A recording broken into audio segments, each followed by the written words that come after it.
lizard.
Yo, yo, what's up, everybody? Welcome back to another Flesh and Blood stream. It's been a minute.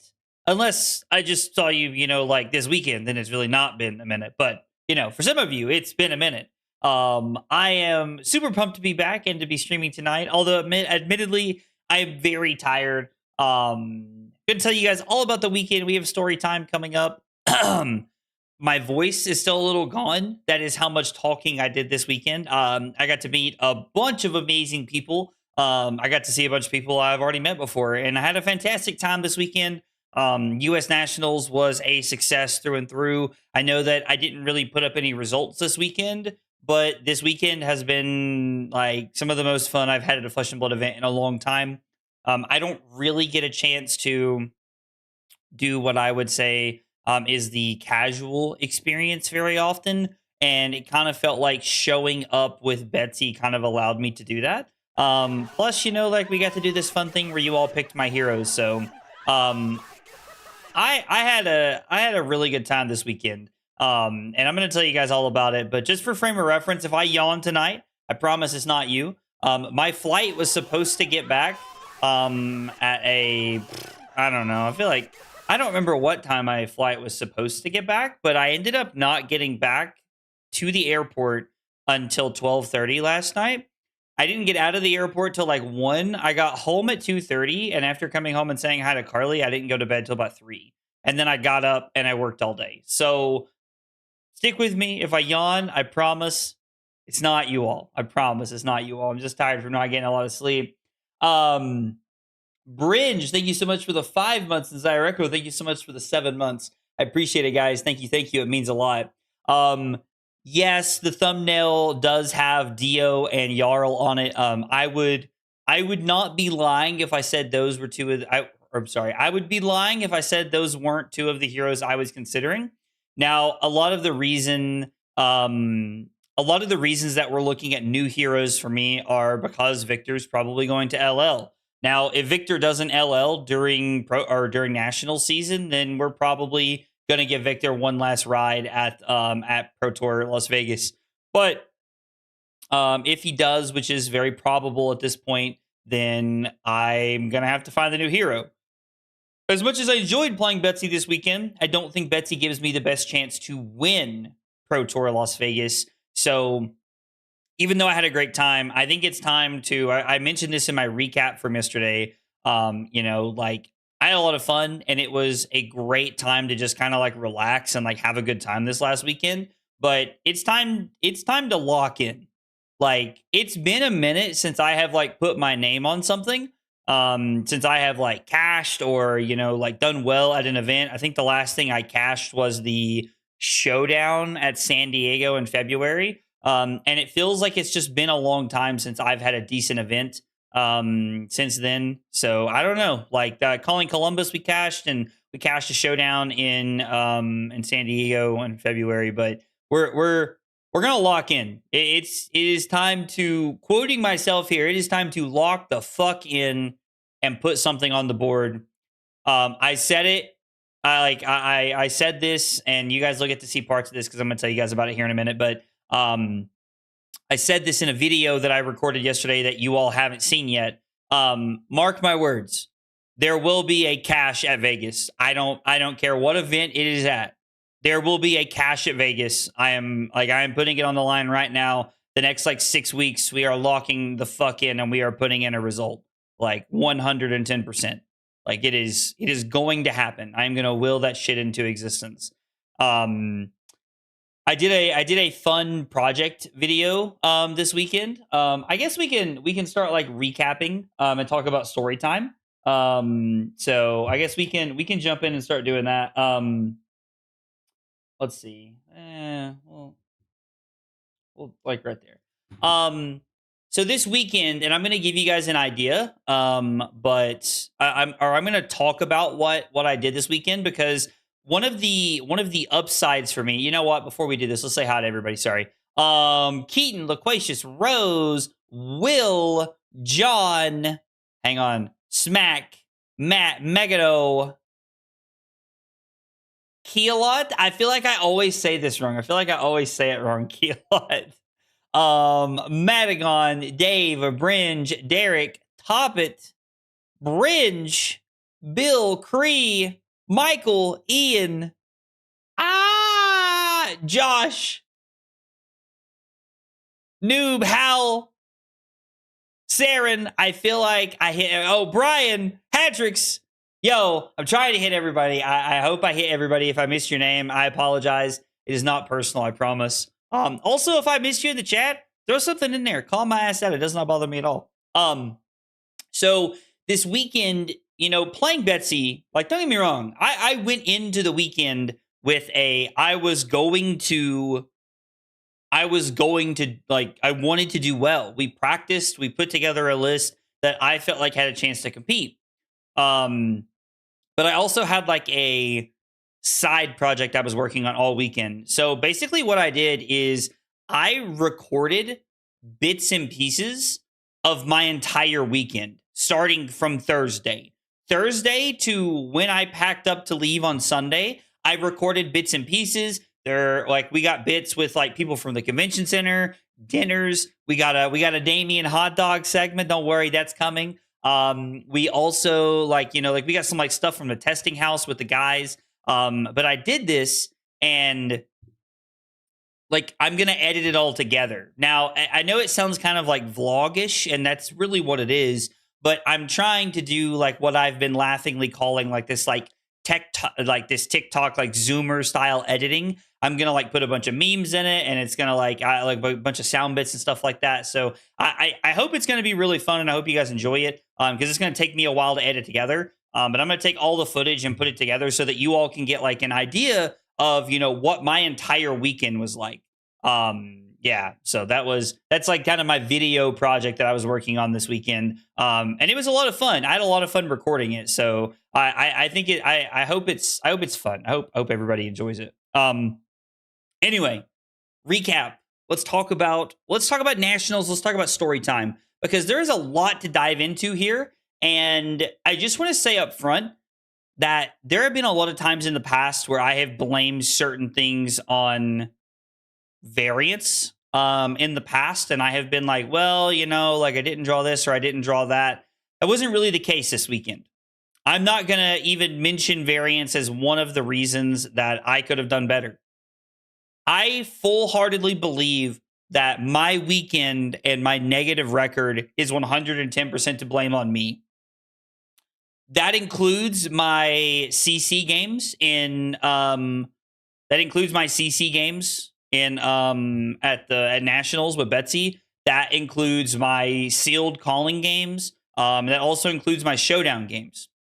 There are a lot of moments this weekend where I can point back and go, this is where I lost the game. This is where I made a mistake and it hurt me really bad. So we're going to talk about all those, and I'm going to dive into all those with you because I feel like it's really important to talk about those and try to learn from them. I sent a message to Carly at one point this weekend, and I told her, I said, I actually am very like happy with this weekend because there are so many times where I text Carly and I'm like, oh, like, this happened or that happened. But like this weekend was like, no, like, I feel like I played really badly and it showed. So I'm actually very excited that I have like, I can feel a lot of these things where like I can point to exactly where I lost the game. Feels like a really big like moment to take to the next level because I haven't felt like I've had those moments in a while. So I'm actually very excited. I'm bringing Betsy's to my national next week. Should I pivot? I mean, listen, Betsy is never going to give you the best chance to win an event when you walk into a room. This is like my God's honest experience with the deck. You are never going to have the best chance you could have had to win an event when you walk in playing Betsy. However, the deck is better than my record would lead you to believe. I firmly believe that. And if you have a good streak, I firmly believe that like you can do well. Okay, so let's start off my weekend. Got in Thursday night late. My flight was like on time. It was actually pretty nice. I got in like 8:30 or 9 on Thursday night. Got to the testing house, got to the B&B with the boys, and we hung out and played some games. I did actually play a Betsy game to like warm up a little bit. I played in an Andrew Syndra. We played a really close game and I lost, but it was close nonetheless. And then going into Friday, I was, like shaking it off as prepared as I, could be. Round one, I paired into Emma. Playing Dio right here. Like round one, I'm playing a freaking teammate. And like that sucked. Playing a teammate, like, especially round one of the event, like, come on. That's the worst. Like, nobody wants to play their teammate. And so anyway, Emma and I played a really, really good game. And I'm gonna tell you guys a funny story about our game because, like, at this point, like, it's adding to the lore of why Emma's one of my favorite people in the team. But we were playing this really good game. I was like, Emma was down to about 15 cards in deck.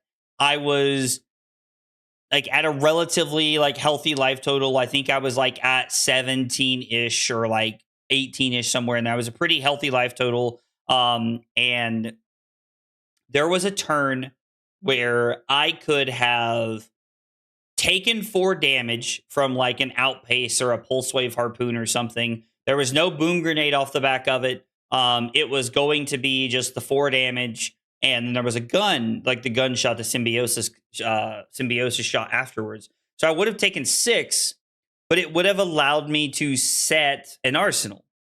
No, I'm sorry. I would have taken 3 because I would have taken 1 from the harpoon and 2 from the gun because I knew that was how Emma was going to end his turn. And I could have set an arsenal. But what I did instead is I blocked with the D-React on 4, and then I blocked 3 on the gun. Well, Emma set up after this a triple boom grenade turn.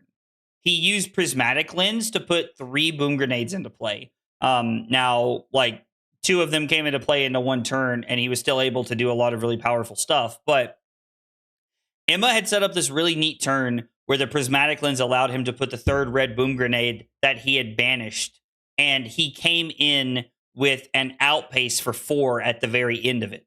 If I had taken the 4 earlier and set the defense reaction, I get to block this out, and then from there, I'm pretty sure I'm in the clear.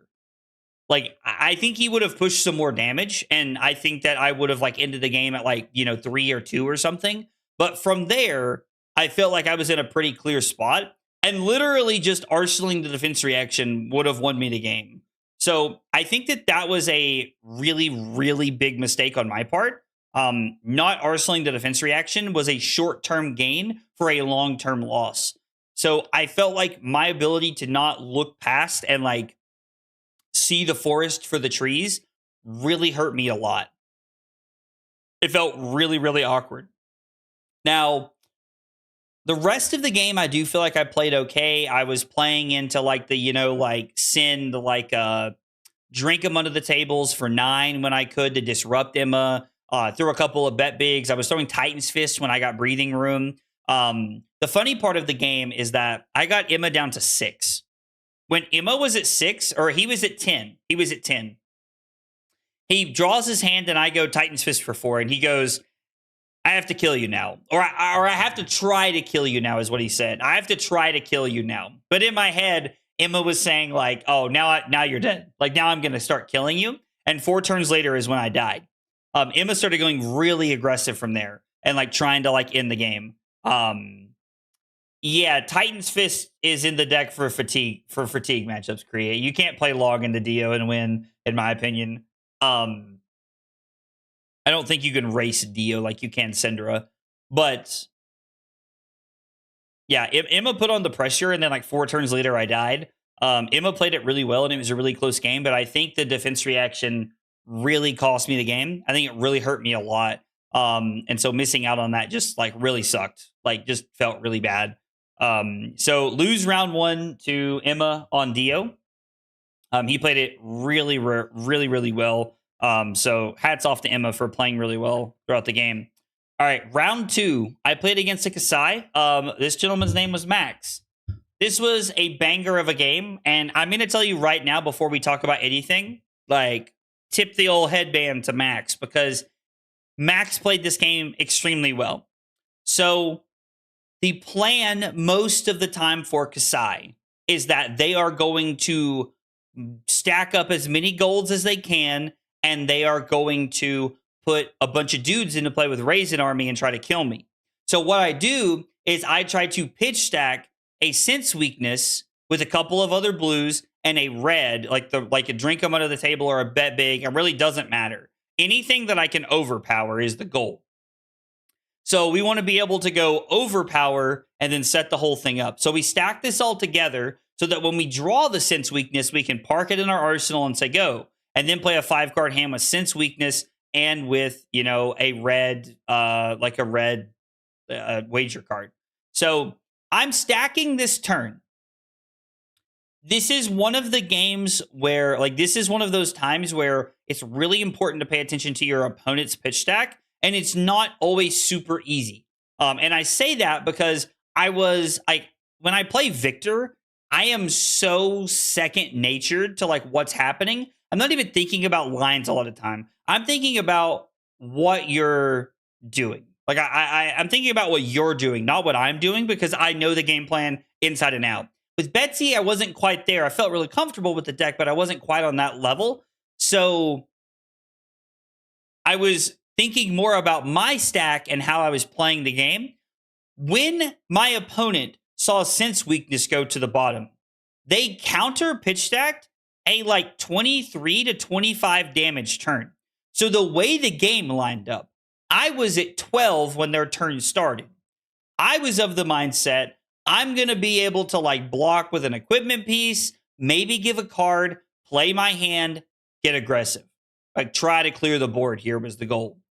My opponent's turn had been counter pitch stacked by going, like, super wide, because that was the turn before they had played the Raisin Army, and then they literally just abused that to do a bunch of damage. And so I was a turn behind. So when they set up this counter pitch stack, they took every card from my hand. And so I wasn't able to play this big turn and live. I think I was able to keep one card in like Titan's Fist, one of the Cell Swords or whatever they're called. The dudes, as I think we'll commonly refer to them as. So it was this like incredibly well played and well pitch stacked game by my opponent. I was actually like, after I got up and walked away from the table, I was just like, well played, dude. Like, that's a hell of a play. Like, I don't know. I was really impressed with my opponent's ability to do that, like, and just like try to, I don't know, just it was really well played by them. So yeah, Max, if you watch this later, well played. I don't know how they ended up going on to do the rest of the tournament, but like their counter pitch stack hand against my hand was really good. So I lost to Kasai, and I was 0-2 at this point. Both felt like close games, but just like was not able to like really get across the finish line. Monster, thank you so much for the 11 months over on Twitch. I appreciate that. Thank you. It means a lot. Yeah, no, I'm not mad at all. Wasn't mad. I was not mad at all. It was actually just a really well played game by my opponent. Did you see that drinking buddies are legal in CC? What? No, you're trolling. You're trolling, Ross. Yo, we love dudes. Lizard. Round 3. My opponent's name was Benjamin. And they were playing Vincent. Now, this game was really interesting. This is one of like the few games this weekend that I felt like I couldn't really get like out of the situation that I was put into. Wait, no, it's not a troll. Wait.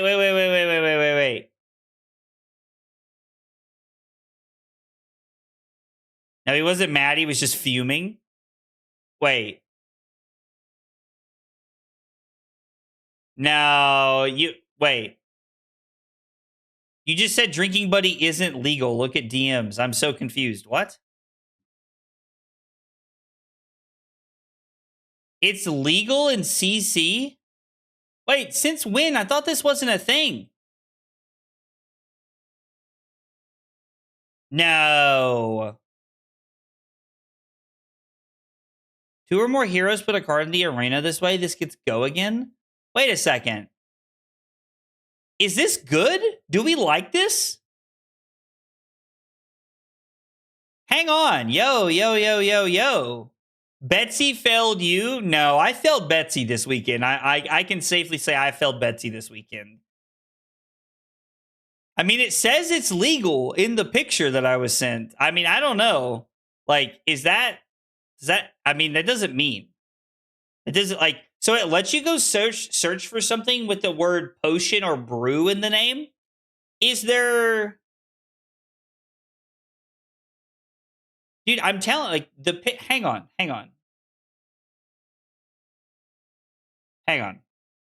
Is drinking buddy legal in classic constructed fab TCG? I don't even know where you find this stuff. Is not legal in the official classic constructed? Yo, like, what is happening?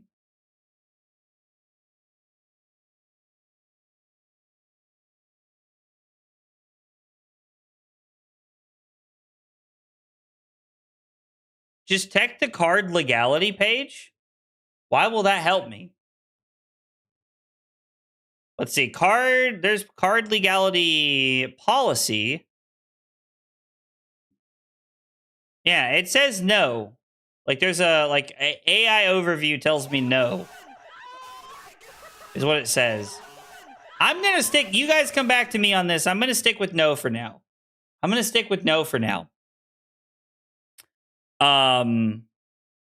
Strongly telling you it is not legal.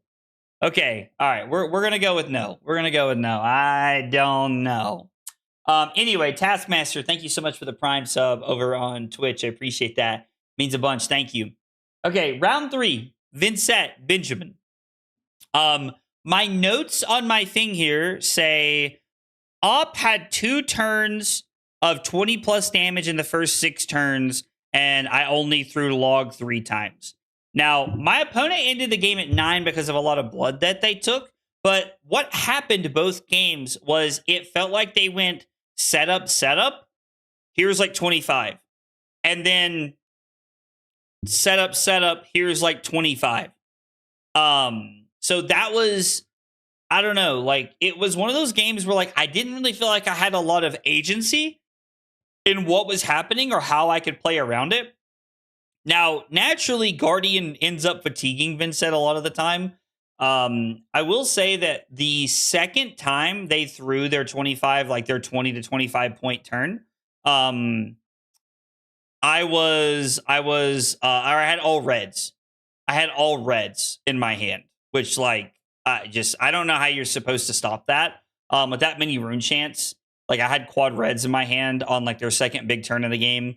So it felt like I fell behind pretty quickly, and I was really just like hanging on to see what I could make happen. My opponent played the game very well though. Like Ben was a very good player. I did call Ben by the wrong name on accident. I felt kind of bad about that. I like looked at the name and then sat down and like called like George or something like that. So yeah, I don't know.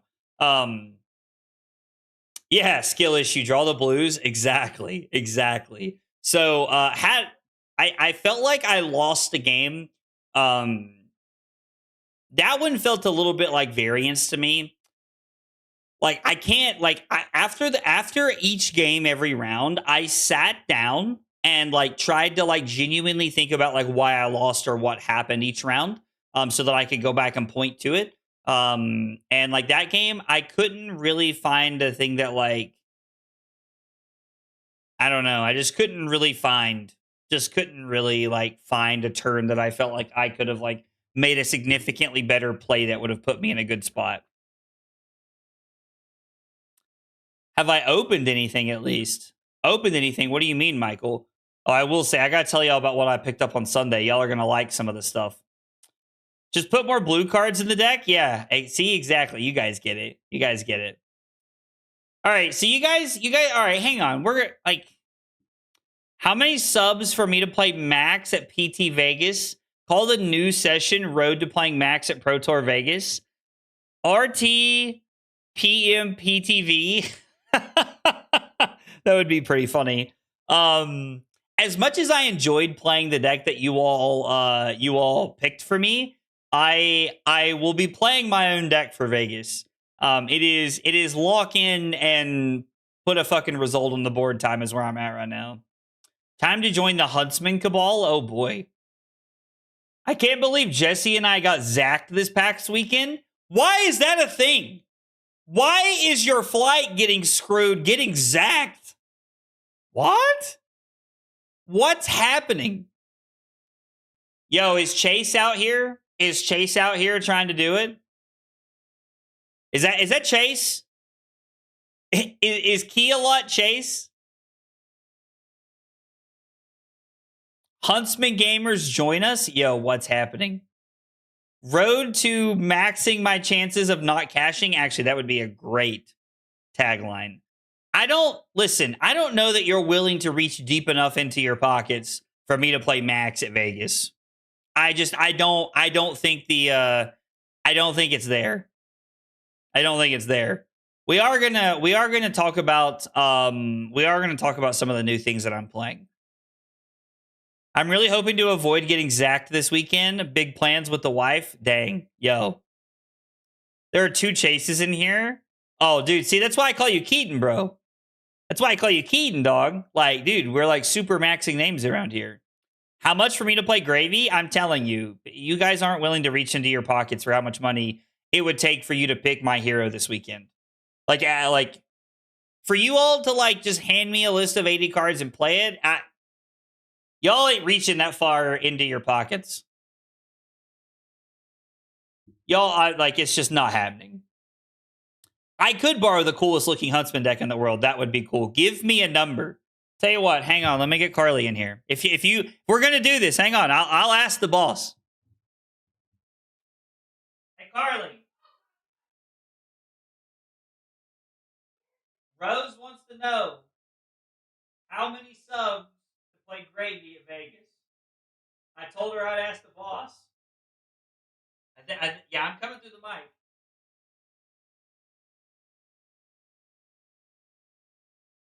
No, this one's up to you. I told everybody I wanted to pick my own deck, but I'd ask the boss.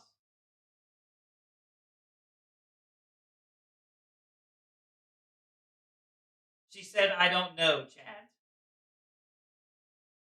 They can't hear you. Okay. Carly didn't like this game. If Carly would have said 10, I would have lied and said she said 1,000. Like, will head pats cover the bill? Yo, Bray, that's crazy. Yeah, I don't know. Like, we're talking like to play Gravy. We're talking like it's got to be like another 500 or something. I mean, like we're talking about like top 16 PT money before I walk through the door. That's where we're at. She needs to answer. Listen, Carly doesn't like to be put under pressure. I'll give you like Tree Fitty. Yeah, like we're talking like 500. Like not the 299. We're talking 500 of like the Blaze Battalion on YouTube. And I would you can hand me the 80 cards you want me to play for the Pro Tour. We're going to sit it very like it's not a group goal. You alone would have to do it. That's where it's at because I am determined that I am going to do well and put it on the board. 500 pennies, I got it. Yo, y'all, I swear. I've been gone all weekend and y'all just want to come back and troll me. Y'all are crazy. Although, honestly, I love your commitment to the bid. There's got to be an oil magnate in chat or something. Pro Tour Vegas is the weekend of July 17th, I believe. Okay. Round 4. We're 0-3. I was a little disappointed with how the weekend was going. I played Victor round 4. I ended up going first in this matchup. I think my opponent won the roll and picked to go second, if I remember correctly. I don't know. So I ended up winning this game. This was my first win of the weekend. I didn't win the Betsy Cinder game at the testing house Thursday night, and I was 0-3 in Nats. We won against a Victor. We had a really, really close game. I ended up getting them with a Terra Sunder late in the game. So they were playing their Golden Sun's first cycle, which I felt like gave me a lot of breathing room because I was just able to give a D-react in a card and take a little bit of damage. There was a couple of turns early in the game where my opponent would go Goldbane Estate and then on the following turn throw a Golden Sun. But the value of them letting go of their gold kind of ended up hurting them out over the course of the game. We got late in the game and I was at 8 life and there was 2 Machos left in my opponent's deck. But it popped up where I had pitch stacked. I had stacked both of my staunch responses. And so I had arsenaled both of them on the turn before they threw the Macho. So I was literally just able to pitch 2 blues and block Macho and block that Macho out completely, which ended up lining out really well for me. So, and then Terra Sunder closed it out late in the game. But Staunch Response was really the MVP of that matchup over the course of the long game. And then Terra Sunder just got massive value late in the game, ripping cards out of my opponent's hand and forcing them to not be able to do anything with it was really good. There was also a turn in this game, and this one stands out to me, where I was able, I played Command and Conquer Pummel on a turn, and my opponent had to discard a Remembrance, and then they had to discard a Pummel, I think, or no, it's a defense reaction. I got a Staunch Response of theirs from Arsenal, and they had to discard a Remembrance, which worked out really well for me. So yeah, it was really, it was like it just worked out really well for me. Like that turn lined up very, very well. Okay, round 5. My opponent's name was Brady, and they were playing Gravy. This was another one of those matchups where like we were bantering and laughing the whole game. All of my opponents were very just like they were like having a lot of fun, which I really enjoyed, because me and Emma had a lot of fun the first round. My Kasai opponent, and I had like Max and I had a lot of fun round 2. It was a really good time all weekend. So did I snag a Liath the Lion Marvel Confidence token? I did not top it, and I'm going to tell you why when we get to Sunday. I'm going to tell you why. Because I bought a bunch of stuff from the prize wall with tickets that I bought from somebody. But I'm going to tell you why I didn't buy one of those for myself, because I want one. I bought something for you all. So remember that. Keep that in mind. Okay, so my game against Brady, they were playing Gravy Bones and I was playing Betsy. Now, for anybody who does not know, the plan was to just bonk them. Like, we have to kill Sawbones and Chum, but other than that is bonk them in the head with the hammer and try to kill them and then overpower stuff. Like, that is the objective. The game started out pretty well. I was able to overpower a couple of CNCs, and I sniped a defense reaction one time, which was really strong. It worked out very, very well for me. So, like, the game was, like, a lot of back and forth, good racing tempo. Late in the game, I get my opponent into a spot where there's one defense reaction left, and there's, like, one sunken treasure they have not seen, and they're at 3. Well, I'm in a spot where I just need to find a hand with 2 blues to be able to make it happen. So 3 turns in a row, I draw 3 reds and a blue was how my hands lined up. There was a turn before all of this started where I could have blocked with an extra card and instead of giving the sink below, and my turn would have been exactly the same, and I could have set up the sink below in Arsenal, and I did it to save a point of life, but I had a point that I could have given up. If I had Arsenal the sink below, kept my turn the same way it was, I would have been able to sink one of my reds, draw into 2 blues, and looking back at Brady's hand, it would have closed the game out. There was not a sunken treasure in that hand. There was not a defense reaction in hand or Arsenal. So I would have won the game. Again, 2 times in one day that I was not patient with my defense reactions. I was just letting them fly when I could, which ultimately ended up hurting me really badly because I went back to recount. The blue was on top of my deck. I would have been able to block with 2 cards from hand and the sink below, and then I would have been able to go 7. They were at 3. I would have closed the game out. And so I was not able to set up and play correctly, and it just like cost me so many points. It was a really close game, and I hate that I lost looking back on it. Going in the draft 2-3, like with a chance to sweep would have been cool, but I don't know.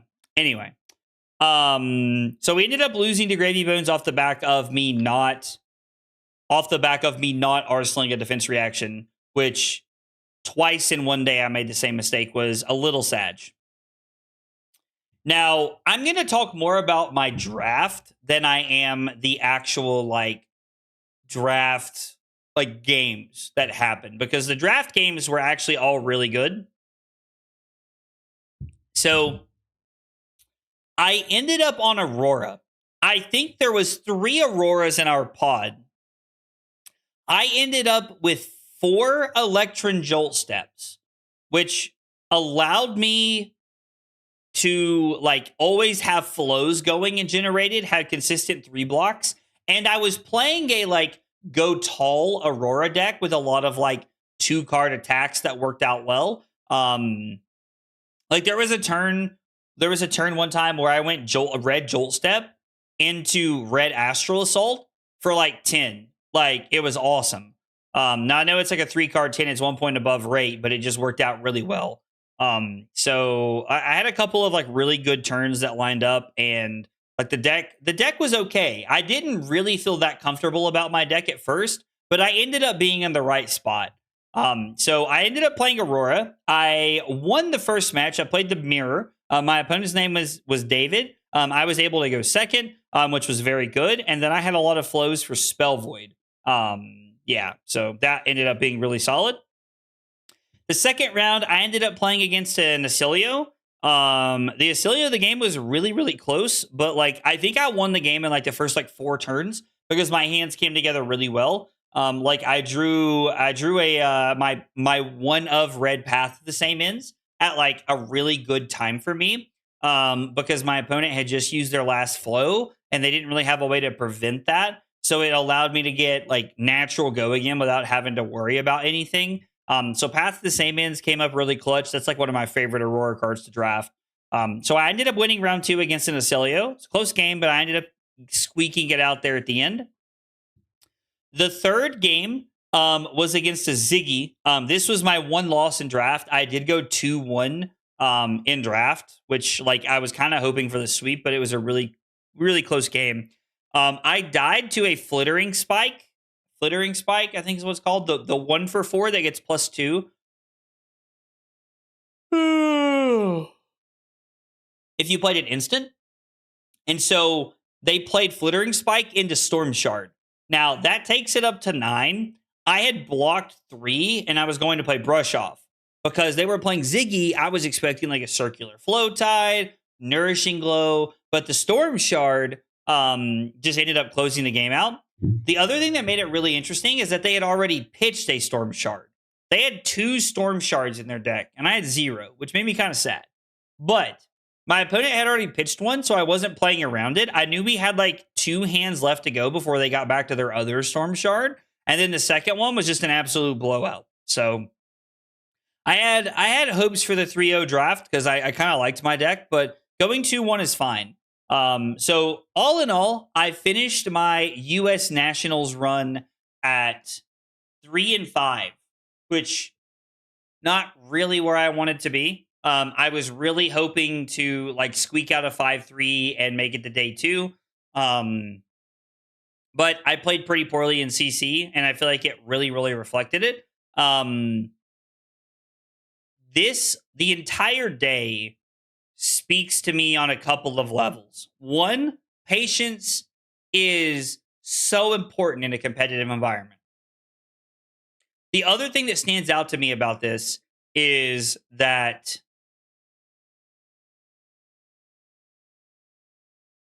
I'm like, hang on. Sorry. I'm sleepy and I just lost everything I was thinking about. So hang on. The patience part is in reference to me not holding on to the defense reactions. So I think that patience is a really big part, like making sure that you are waiting and like playing around things that could come back to hurt you. And like, so me waiting and having the patience to use my defense reactions correctly and taking a little bit more damage up front would have been really good for me. And then the second thing I want to talk about is knowing your hero. I am not someone who is good enough at any card game to pick up something and just be good at it. I have to practice. I have to understand the ins and outs of my deck. And I played a lot of Betsy games. I had a lot of reps and I really enjoyed the deck. But there was definitely some niche moments where, like, if I had been playing Victor, I just know the hero so well that I probably would have done better. Also, like, I think Victor's just better, but that's not really playing into what I'm talking about. It was more that I felt like knowing your hero inside and out is a big part of doing well and having success at these things. So that is like the one thing that I would really tell you that I walked away with from this weekend. Like that I would give to any player, like anybody. And I understand that a lot of the top level players, they bounce around, they play different things, and they play whatever's best. Some of us don't have the ability, like some of us just aren't good enough at the game to do that. And I'm one of those people. I am someone who needs the deck, needs the reps, needs the practice. And so that is like something that I'm going to focus on a lot going forward. It's going to be tough with Nat season because we don't know what's going to hit LL. And we also don't know what's going to be banned and restricted in July. But it's going to be good testing over the next few weeks. We're going to try and learn some other things. Yo, dude. Aaron, what's up, brother? Yo, that is top 8. That is back to back nationals that have been in Minneapolis, which really is like saying 2 out of the last 3 years. Top 8 competitor Aaron Grace. Aaron, what's up, dog? Hey, Moore, what's up, buddy? So, anyway, um, those are just some things that I kind of took away from this weekend. After after we finished Nats on Friday, I ended up going to dinner with the team. We went to like this like burger place. It was really good. It was really good. We went and had some dinner. We got to chat with like Michael Fung, Bryce Platt, Sam O'Byrne. They were having dinner behind us. I ended up getting to catch up with Ethan and Noah Bagelman. They were like, having dinner like close. So we ended up running into all of them. But no, it was like dinner was phenomenal. We got to have like a team dinner and everybody hung out, like, and like had some of that camaraderie going on. So it was really nice to be able to get to do that with the guys on Friday night, talk about our days and so on and so on. Okay. Saturday. Saturday. Let's talk about the calling. My sealed pool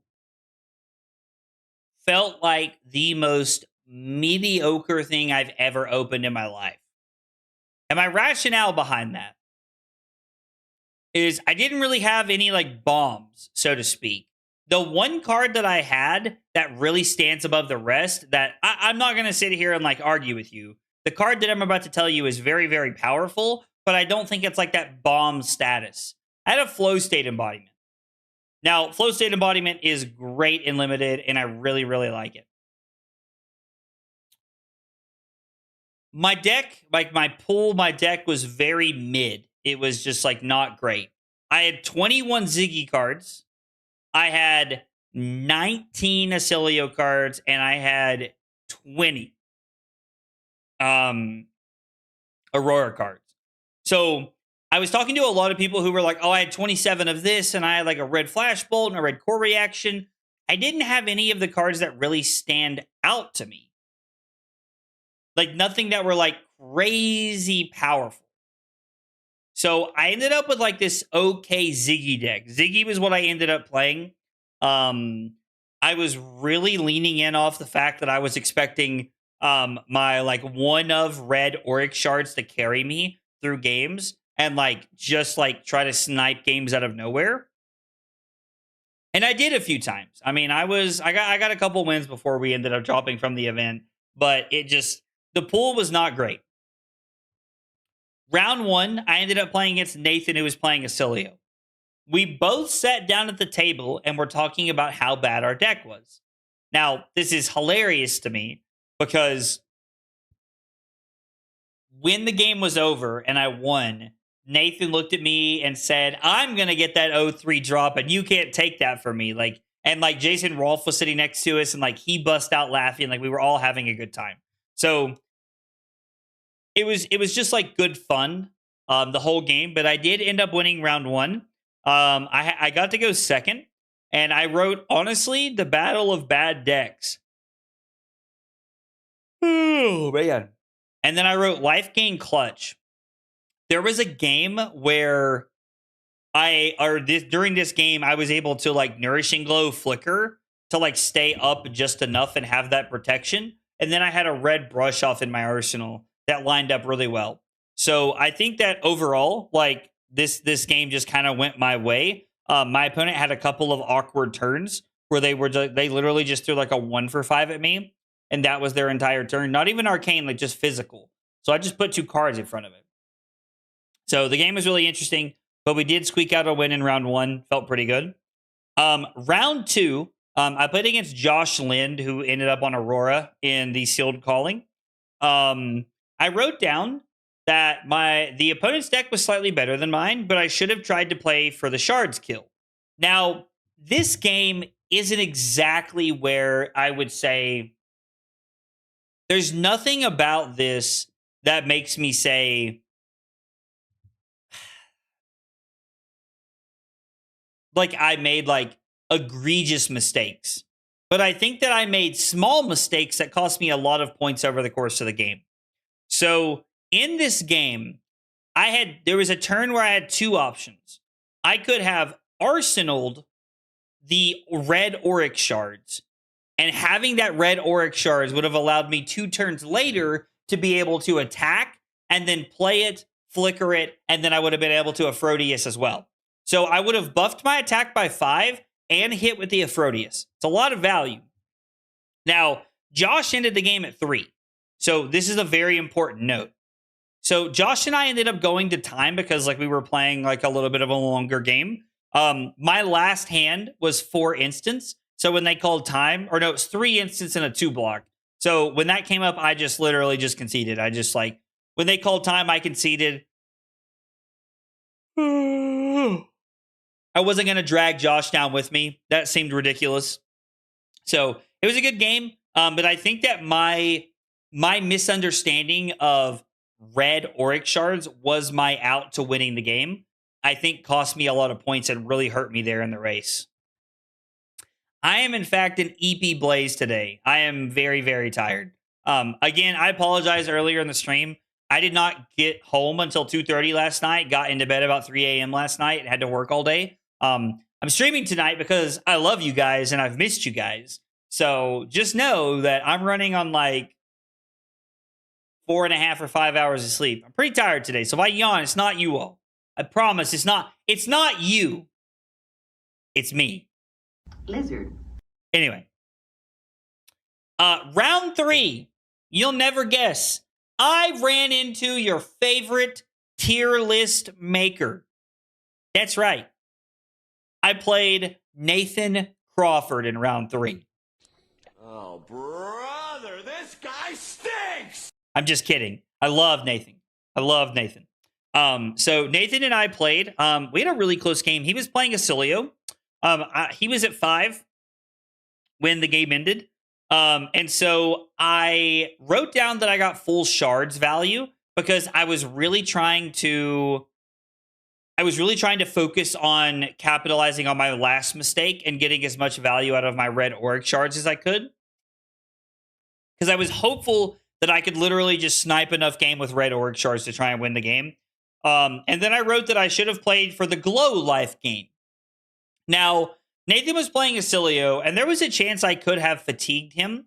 I had a turn where one of my only blues was a nourishing glow. So I could pitch my nourishing glow, which by the way, I had 1 nourishing glow. I could pitch my nourishing glow to attack and like try to do and try to push through some damage. Or I could have just pitched to more equipment with a couple of reds. I could have pitched to my chest piece, I think. I think I had Starflow robes with 2 reds to prevent an arcane, make a flow, and then I could have arsenaled the nourishing glow and then set up to be able to try and get full value out of it. So I think that was a mistake. I don't know that I win the game. I'm pretty sure even with Nathan's deck being low on cards, he still had 3 more arcane spells.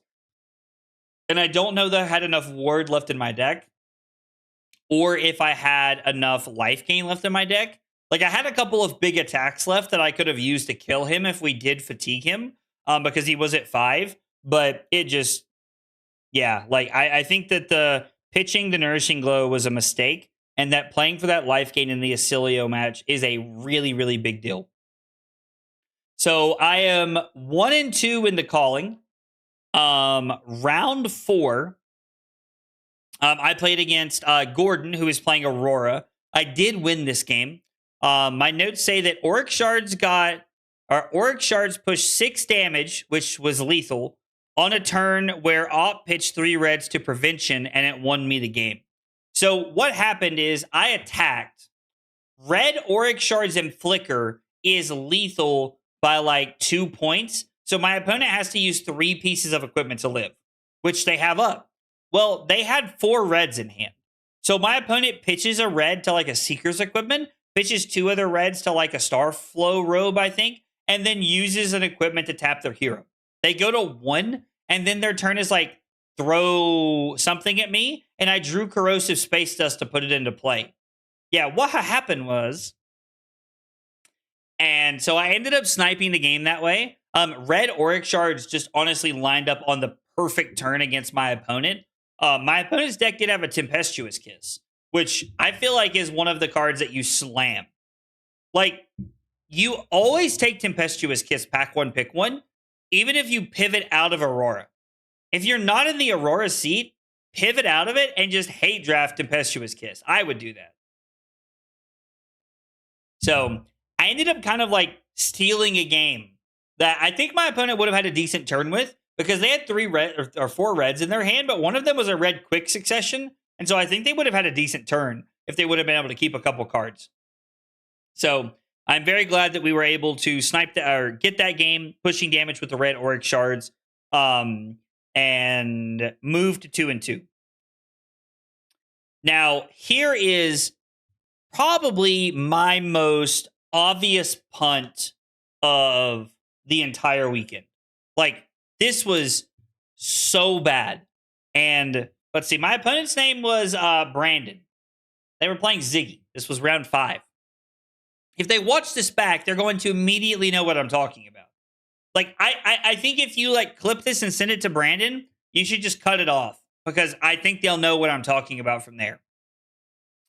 So my opponent was at 13 when the game ended. 13.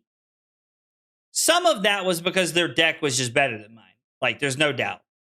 But I also played not great. And I'm going to give you the big play that was like just backbreakingly bad.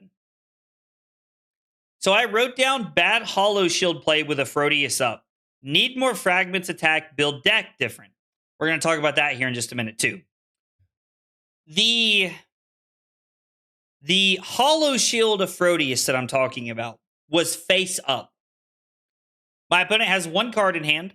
They have Ziggy activation to be able to flicker something. They have not Aphrodisias. Instead of blocking 6 on an attack that is coming in for 7, I block 3, flicker my Hollow Shield. Well, when I flicker my Hollow Shield, my opponent says, Aphrodisias you. I did not have prevention. That ate my Hollow Shield, and then I took lethal damage. It was just face up. It was just this face up bad play. And that one has stuck with me, because that one was like such an egregious mistake. And it's so face up that I'm like, kind of like, wow, you made that mistake after playing this game for how long? So that one felt really bad. But so when Aura went to banish, he hit you? No, he didn't hit me when it went to banish. So what happened was he earlier in the turn, my opponent had activated Ziggy. I blocked 3 when they attacked, and then I activated Hollow Shield to be able to flicker, and it was going to block for 4, and then they hit me with Aphrodisias, and I had no prevention. Now, I did have a card in hand, so it could have looked like I was just holding like a brush off to be able to like slow them down with. But it was just a really, really bad mistake. And then I also wrote down build deck different. There were 2 games where having 2 red brush offs in my deck, I think was actually kind of weird. I've really learned that 1 red brush off is good. Like that 1 red brush off is like the perfect number, I think. But having 2 red brush offs was awkward. I didn't have enough like ways to trigger fragment. Like I didn't have enough fragment attacks for the Auric Shards. Brush off was very awkward at not covering Xaxes damage a couple of times. Like I think I built the deck wrong. Like even though I don't really like my sealed pool, I think I ultimately built the deck wrong, and I could have gotten a lot of points out of building the deck correctly. 110%. Brush off is the best bad card in limited? Dude, that's so base, Matagon. Yeah, so they waited until the Hollow Shield comes back, and then they blew it up, and I took damage casual is what happened. Emma, yeah, I told the story about you going, I have to kill you now. I told that story, yeah. My part is ready because the horse is not getting out of Nat season. Oh, your party's ready? Yeah, no, like Victor's probably gone during national season. So that was a pretty egregious loss. I had ended up cutting during deck building. I cut 2 red 0 for 5s because I wasn't sure what else to cut. I was pretty limited on blues in my sealed pool that were playable. I had a lot of blue 2 blocks, which felt awkward. And so I cut these 2 red 0 for 5s. One of them was the go again one, and one of them was the make a flow shard one. Or I'm sorry, make a lightning flow is what it was. Hey, Philip, what's up, buddy? How are you? If I'd put those in the deck over, I think I could have cut one of my yellows. That was like kind of weird. Or I could have cut, I think I cut one of the yellows, and I think I cut one of the brush offs and played those 2 cards. And I think it would have been better. I did end up dropping from the, oh, did I skip a page? Yo, I skipped a few pages in my journal. What? Oh, no, I didn't do anything with the showdown. That's right. I'm going to have to pull up my Fab account and tell you all about the showdown. Because I played all 9 rounds. So, yeah, I ended up calling it 2 and 3 after, like, what felt like a pretty bad showing for me. Let me pull up my Fab account so that I can, like, look at, like, what my games were in the showdown. Saturday night, we went to dinner at the Fogo de Chao, which was really good. It was really good. It's one of those Brazilian steakhouses where they like cut the meat off in front of you, and it was really good. I liked it a lot. Here we go. Oh, XP modifier A. Yo, I gained 30 XP playing in the showdown because I got 5 wins. Not trying to flex on y'all too hard or anything, you know, but oh Lord. Yeah, dinner was delicious. I agree. My tough nut main now. We're going to talk about what heroes I'm looking at after this. So round 1 of the showdown, I played against Dorinthian. So I'm thinking, or I'm sorry, Saturday night we had dinner at Fogo de Chao. It was really good. I'm glad we got to hang out with everybody. Also celebrated Rose's birthday. Rose's birthday was this past Saturday, so we celebrated her birthday at dinner, which was a lot of fun. So we had a good time at dinner and then hung out with the guys. We power cube drafted.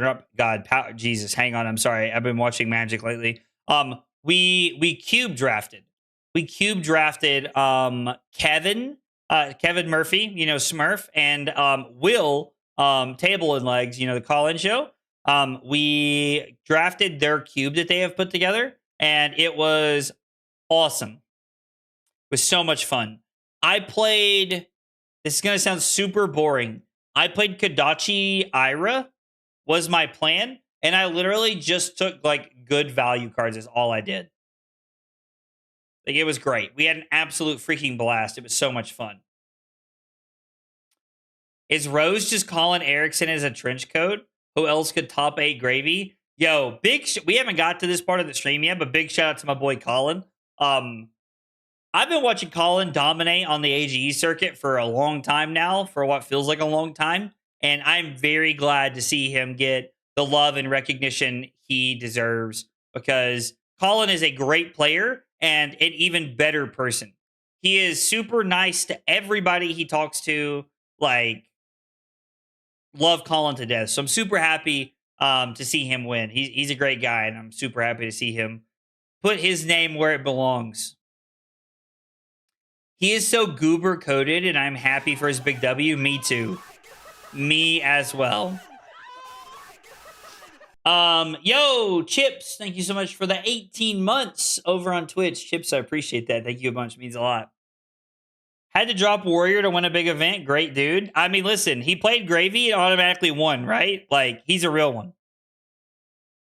I wanted my boy Ryan to get there, but I've heard great things. But I've heard great things about Ryan. I assume you meant Colin. I assume, there you go. I assume you meant Colin. It was a great top 8. Top 8 games were phenomenal. 2 5s in top 8. 2 5s in top 8. We're going to talk about that. Don't worry. All right. Sunday Showdown. Now, lately, a lot of people I know have been calling me the Sunday Warrior because I'm always playing in Showdowns on Sunday. So, Yeah, let's not let that be a thing. That would be great. Actually, if you want to call me that, would be funny. Round 1 of the showdown. I ended up playing Briar at the showdown. And if you want to know more about my list, I can like share later. But yeah, no, it was I ended up playing Briar at the showdown. I played a Dorinthia round 1. I'm automatically thinking Decimator Great X. DGA is the first thing that comes into my mind. I'm assuming that's what, I'm assuming that's what like my opponent will end up playing. They flip over hatchets, which was really surprising to me. I didn't know how to feel about that or how to play that matchup. I ended up having a burn up and shock turn early on in the game where my opponent like took damage. I ended up pushing it through and like I got a lot of damage through. So like after the first turn of the game, like my opponent went first, Arsenal passed, and then my turn was like do some things, set up a burn up and shock, and then go ham. And we went absolutely crazy. I put my opponent down to like single digits on like the second turn of the game. Was really good. Was really good. Round 2, I played against Corwin. Corwin was playing Dromai. This was my first loss of the tournament. So there was a part of the game where I was in a weird spot where I could have played more conservatively and I could have blocked and killed a dragon and then set up a little bit, like set up and like just like, Arsenal pass. But instead I greeted, I took the damage and I tried to just go upstairs. And I think that hurt me a lot because not killing the dragon, amounted to a lot of value over the course of the game. And then later in the game, I got into a situation where I was priced into playing burn up and shock on one turn and trying to go for the lightning press play to kill them. That felt pretty bad because I had to go for the lightning press and they had the drag down. Now, Corbin played the game really well. And this is another game where I feel like I would have been in a better spot if I had not greeted. Like if I had not played so greedy and I had played more defensively, cleared the board a little bit, set up and played the better hands, I might have had a better option to be able to do things. But just being aggressive and pushing damage was not the play. And Corwin punished me for it hard by drawing the drag down. Round 3 was against Adam.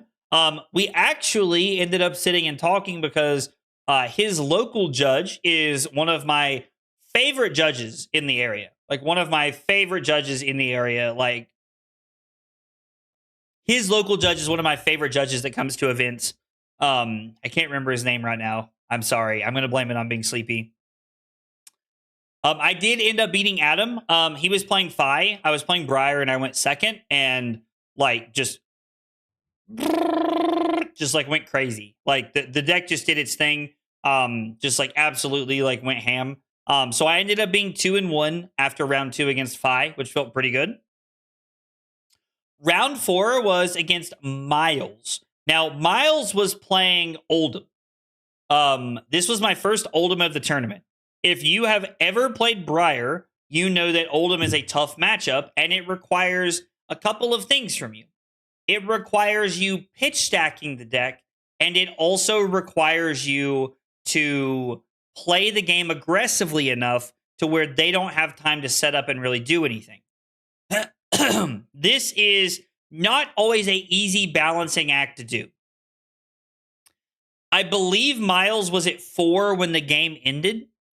I had been trying to stack, push damage, and keep them backpedaling. And I had managed to do pretty well, but I had one lightning press left in my deck that I had to pitch, like that I had to stack and set up. And so Miles knew it was there, which was very awkward for me. Now, there was actually a better line at the end of the game, and I don't remember what the exact line was right now, but I do remember after like sitting and, like talking about it with Andrew after the game, that there was a better line that allowed me to put Miles down to like 2 or something like that, but there was not enough damage left in my deck to win the game. Like, I don't think there was enough damage in my deck to win the game, and I felt like, all things considered, I played those hands relatively well.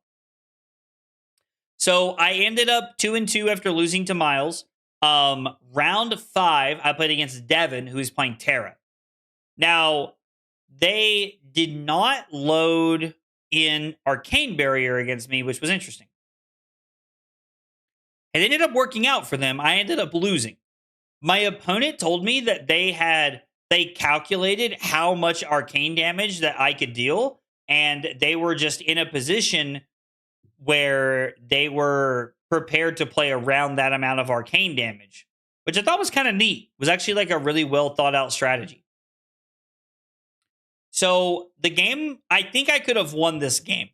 There was a big turn late in the game with a burn up and shock where I kept one card to Arsenal because it was a yellow quick succession. My opponent had blocked with everything. It was all super efficient. They had given all of the cards to cover breakpoints. Like, everything had been covered very cleanly. If I play the other quick succession, I go over by one more on everything. Meaning that I would have pushed the on-hit effect of the burn up and shock, and I would have been able to go over the top on something. And so then when they gave me the Civic Peak, my Starfall would have been able to actually close out the game. So I think I played that game incorrectly. Like, there's a very clear spot where I just did not like have it. It just did not like click in my head. Like, that was not the line I saw. That was not what I was thinking about. I played poorly on that turn, and I could have won. So again, another like completely game-changing mistake. Alcatraz, yo, what's up? Dude, it was good seeing you as well. Before we talk about the next round, guys, while we're here, while we're hanging out, exclamation point Clash in the chat. I'm going to talk about this for a minute. So my local store, like where I play at all the time, is having a tournament this weekend. It is like there's no qualifiers. There is no nothing crazy. It is literally just like a great place to, like, it is just a great place to come and play. First place is $500 cash. $500 cash this Saturday. It's at the Blue Post in Elizabethton, Tennessee. Come check it out. It's going to be a good event. Richard is putting it on. I'm very excited. It's going to be great. Okay. Round 6. This was my Blaze opponent. Now, I actually just missed a point of damage that would have won me. I would have like won the game if I had counted it, but I just forgot to count it, and my opponent lived at 1 and then put me to 1, which was scary. So I had a turn where it was like quick succession, burn up and shock, and it was like crazy. So what happened is I played a quick succession. My Starfall got +1, but I said +2, or I said 2 instead of 3. So my opponent took 2. The next attack, they were forced to use their chess piece and Seeker's Legs. Like, they used their chess piece to gain a resource and then used Seeker's Legs to prevent 1 and went to 1. If I'd literally just remembered the damage, they would have died because they didn't have another card in hand. So it was actually just a mistake. I literally just forgot to say 3. Now, I don't really know how that works. Like, if a judge is watching a game, will they stop the game and say, this is like, stop, this is for 3, not for 2, and then give me a warning for not maintaining an accurate board state? Like, I really don't know how that works. It's an interesting question that I've like been curious to know, like, what you all think. Like, do you think like a judge would like uphold that? Like, I don't know. It was interesting. It was a very interesting like debate that I had with myself about if there is a judge in chat and you wouldn't care to share, I would love to know what you think. But yeah, so like it's not like I didn't miss a trigger. I didn't like miss a trigger. Like the card is already there. It's in play. I just don't know how that works. Bang, bang. Tell him, Randy. God, he said that to me every time he beat me this weekend. It was hilarious. I am only a level 0 George, so I don't know. I love that we didn't even put the E in George. We just put Gorge. I love that. Loquacious cinema. Taking the joke to another level. So we ended up winning that round, though. It worked out. My round 7 opponent, her name was Catherine. It was the sweatiest game I played all weekend. It was intense. Catherine walks up to the table and she goes, I promised somebody I was going to go get some food. Good game. And drops from the tournament. Masterclass in tactics right there. No, I'm just kidding. I don't think I've ever played Catherine before, but I've seen her around at events. And I've been there. I get it. I completely get it. So yeah, Keaton, dude, you might have missed some of it. Randy, every time something happened this weekend, he would go bang, bang. Like, it was hilarious. It was actually hilarious. Yo, Marcus, what's up, dude? Yeah, it was so funny. Judges usually won't intervene without a direct judge call from either player, especially if it is self-inflicted and to your detriment. Okay, fair enough. That makes sense. Okay, so we're 4-3 after Catherine decided she was going to go eat. Round 8 for 4-3. Played against Moyes, who was playing Lyeth.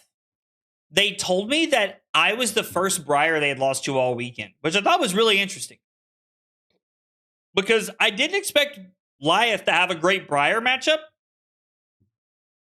But both of my lightning presses lined up really well. I used a lightning press that my opponent did not know about to push through a burn up and shock one turn. And then I used a lightning press to push through a snatch effect, like a snatch on hit effect, another turn. So I think it lined up really well for me. Me and Moyes were just sitting and having a good time. Always love to see people repping Lyeth. Always love to see people repping Lyeth. But I did win this game against Lyeth and go to 5-3. Now, round 9, the last round of the weekend. Also, Aslana is, what's up, buddy? Lyeth can do a lot of damage, that's true. I was so busy. Keaton, that's hilarious, bro. I've been there, though. I get it, man. I completely understand. Round 9. I'm going to say 2 words, and you guys get to guess who I played in round 9. Bang, bang. And you guys get to guess who I played in round 9. My weekend started playing a teammate. I played Emma round 1 of U.S. Nationals. My weekend ends playing a teammate. I played Randy round 9. Hilariously. Now, I can ultimately point back to what happened during that game. When I played against Randy, he was playing Oldham, by the way. I can point back to where I lost because what happened was I spent too much time thinking about pitch stacking. Instead of spending the time just trying to be aggressive and stack my deck, I did too much of one way or the other, and Randy just fatigued me. I think Randy was still at 13 when the game ended. It was kind of it was insane. He might have been higher than that, but yeah, it was not a great game for me. So that was how my weekend ended, and then I got in super late last night. Which don't get me wrong, my flight getting delayed sucked, but it is what it is. So that was my Nats weekend. I had a lot of fun. I will say that. I had a lot of fun this weekend. That's a bang bang for sure. Don't you worry about it. It was definitely a bang bang moment for sure. All right. We should talk about Nats a little bit. I want to talk about the event and the meta game breakdown, and I want to talk about some of the heroes we are seeing and what I think we can expect to see do better moving forward at national season. I blame the memes for the delay. Yo, I'm gonna sit in Discord one night and I'm gonna record it and not tell Randy, and I'm gonna get Randy going bang bang on the soundboard for sure, so that when something happens, I'm gonna be hitting that shit. For sure. We're definitely making that happen. It's gonna take me some time because Randy will probably be on high guard when he sees me from now on. But let's take a look at the metagame breakdown and let's just talk about this a little bit. I kind of like that the new layout lets me share my entire screen without having to like cut stuff off the sides. That's really nice. So, number one represented hero was Arachne Marionette. I did think it was going to be this over Victor at number one, but Taylor and Sam thought it was going to be Victor at number one. I don't know. I just think people like Mario a lot, and like it's a very popular deck. Yo, blue post on Saturday. That's right, Derek. As Randy's local, please send the sound clip when you get it. Dude, you already know, Ian. You already know, bro. My pinwheel hat broke after I got home from Nats. Oh, no, Gavin. That sucks. I think a lot of people thought Victor was going to be number one, but it ended up being Arachne Marionette at number one. Also, by the way, 548 players. I'm pretty sure the US has the biggest nationals every year. I'm not sure if that's true or not. Somebody should fact check me there. Number two, Victor. This was also what I said on the podcast. Like 100%. I always thought it was going to be Mario Victor. I said Gravy would be number three, and then Gravy would be followed by Syndra. These were like the top five of the metagame. I actually predicted with perfection. And like, I'm not like bragging. I don't know. Like, I'm just pretty proud of myself. I feel like I normally get one wrong. So like knowing that I got all five of the top of the meta correct felt pretty good. Big shout out to Taylor because he did say he thought there was going to be a lot of Vincent this weekend. Now, sadly, Taylor did not get to join us, but he did say that he thought there was going to be a lot of Vincent in the top 8. And we'll look at in there. What was that? Like,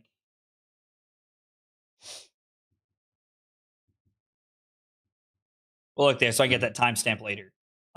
So yeah, Vincent towards the top. Also, we've seen a lot of rise in these two heroes lately.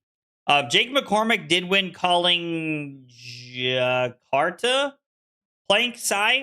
And then we've also seen a big uptick in Reinar lately, which like I not very surprised. Reinar did get Feral Instinct in Omens, so that's pretty cool.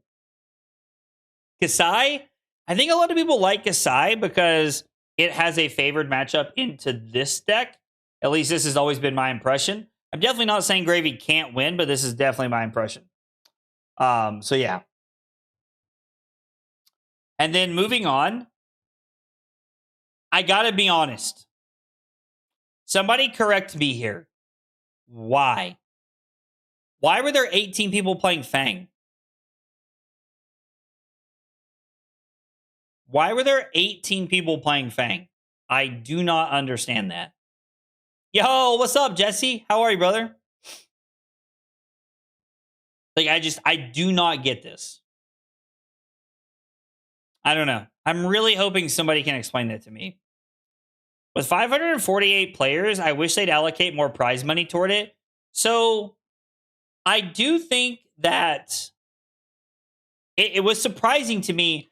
I thought US Nationals was going to be I thought Nationals was a $25,000 first place, but it's $10,000 first place.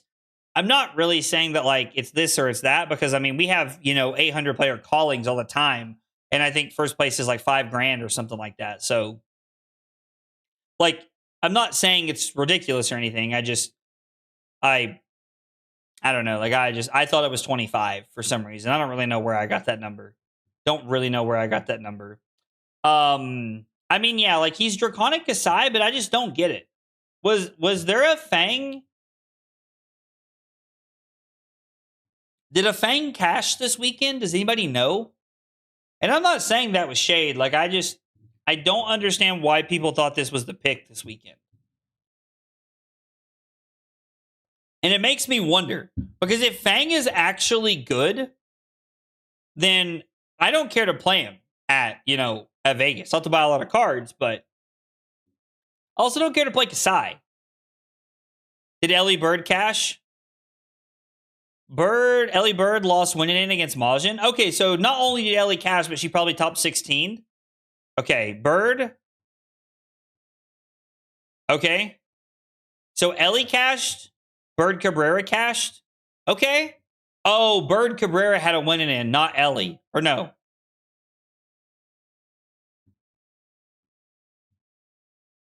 So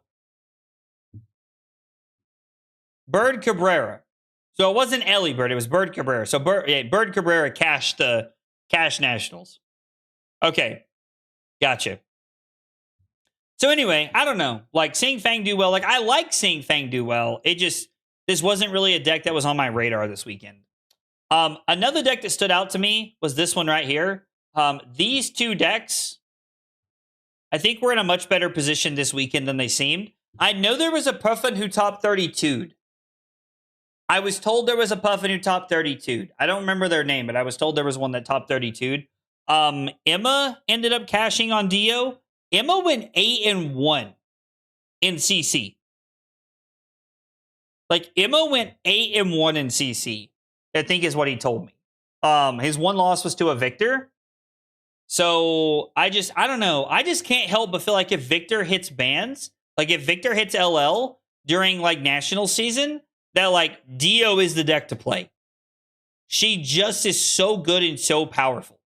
The biggest reason to play Puffin right now is that Puffin is so good into Victor. Like when you board for it right and you tech for it, you have a good Victor matchup, in my opinion. I don't think they posted day 2 conversion rates. I looked on the stream to try and find the picture and didn't find it. I mean, yeah, like Puffin getting to play Palantir is really big. Can we talk about how they still haven't announced the 100th calling for the US still? Didn't they announce the 100th calling? It's going to be in Seoul, right? They did announce it, didn't they? Hang on. Yo, my bad. Hang on, let me pull up the Discord. I'm pretty sure I saw that in the content thing earlier.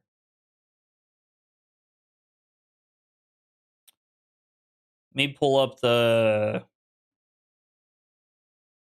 Oh, I'm sorry. Set 20 is the world premiere in Seoul. I'm sorry. Seoul is the world premiere for Set 20. I'm sorry. I did get that backwards. My bad. Yeah. I mean, I really hope they do something cool for the 100th calling. Yeah, set 20 was Seoul. Yeah. There's another thing to talk about. Like, if Victor leaves, are these like decks just not in a great spot? I mean, it kind of feels like if you want to beat Ziggy, you need to play a Guardian that clashes well, and you need to play 3 Clash of Bravados, and you need to play 3 copies of Remembrance. LSS loves Vegas. You twisted my arm. I'll see y'all in Vegas with a drink. Hell yeah, I hope we go to Vegas. Actually, we're going to Vegas in July. I hope they go somewhere else. How about like 100th calling and like, let's get a calling in Atlanta. How about that? Like, maybe I'm a little biased, but like, I'd like to see a little Southeast calling love. There's been like, what, 2 callings in Florida? Dude, if they did a calling in Knoxville, I would, no. If we ever get a calling in Knoxville, we will do something crazy. I don't know what. We'll do something crazy. Like, if there's a calling in Knoxville, we'll do a giveaway on stream for somebody to win their entry into the calling, and I'll pay for it, or something like that. We'll do something. That would be cool. A calling of Denver. Ooh, God, Denver's so far away. Savannah? Bro, Savannah's... No, not Savannah. Charlotte's actually a good place. That's a major international airport. Okay, Northeast. I'd be okay if they went to Jersey. I could live with Jersey. Yeah, I could live with that. Denver is a flight hub? I mean, yeah, but like, so are so many places, right? The first PT ever was in New Jersey. You are correct. PT1 was New Jersey. First and only time I've ever been to New York City. It was really cool. I really liked Times Square. It was really fun. Calling Buffalo in the dead of winter? Bruh. In before calling Vermont? I don't know about that one. Yo, Nashville would actually be hot. Like, Nashville? Bang, bang. That's what I'm talking about. Oh, that's true. It is October. If it's October, then maybe we don't go. Maybe we don't go Northeast. How about we go to Florida? I could how about we hit like an Orlando calling? Orlando? Orlando for 100th calling? I'd be down for that. Some nice tropical weather would be really nice. I don't understand why they ever go to Memphis when they could go to Nashville. Ever. Yo, Rose with the 12 months. A full year. Rose with a full year. Thank you so much. Thank you so much, Rose. I appreciate it. Ew, Florida. Dude, you live like right next to Florida. What? You live right next to Florida, bruh. Bruh. The calling's in Florida. I can't go.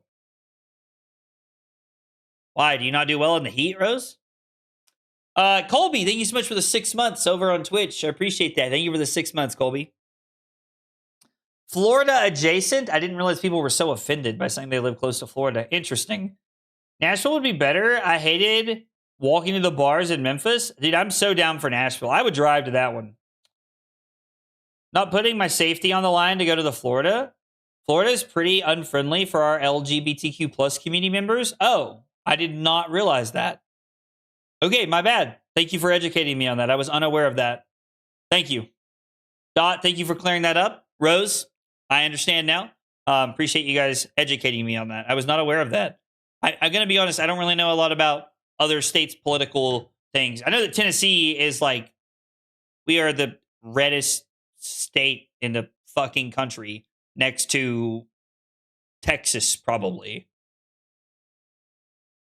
Oh, yo, Chicago. Actually, Chicago's based as shit. I would love to go to Chicago. Get some deep dish. Hang out in Chicago would be cool. Now, in October, that would suck, but Chicago would be fun. Myrtle Beach would be a banger, actually. Myrtle Beach would be a banger.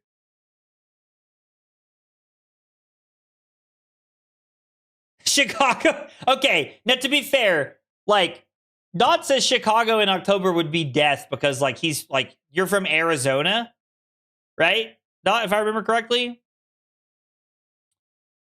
The 10IC joke actually comes from how dangerous the state is for trans folks. Honestly, that checks out. That would make sense. Chicago Dogs would actually be a great video. Yo, we could hit up, me and Damien could do Chicago Dogs as our video. That would be a banger. New Mexico, that's where it is. Calling Area 51? Get me a plane ticket. I'm in. I'm in. I've been to Chicago in winter. It's insanely cold there. I mean, yeah. As long as it's not snowing us out of, like, traveling there, it'd be fine, right? I mean, I did have a lot of fun in Montreal. They need to do Montreal in, like, friggin' May, though. Or June. Like, Montreal in February was stupid. Like, I really wish we would do some more, like temperature checking. Like, I want a weather report for before we book stuff. Like, February is kind of crazy to me. I don't know.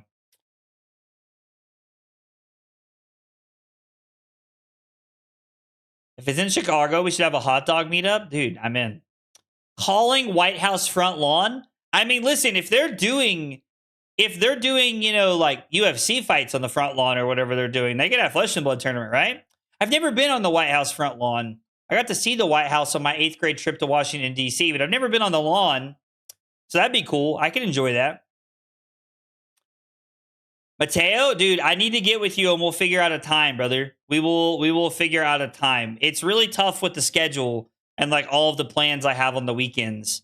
Because I can't really go live in the morning. because I have to work. So we're trying to figure that out. LA would be cool. I had a lot of fun in San Diego. Trying to think of where on the West Coast I would want to go. Like if we were gonna have a calling on the West Coast, where would I want to go?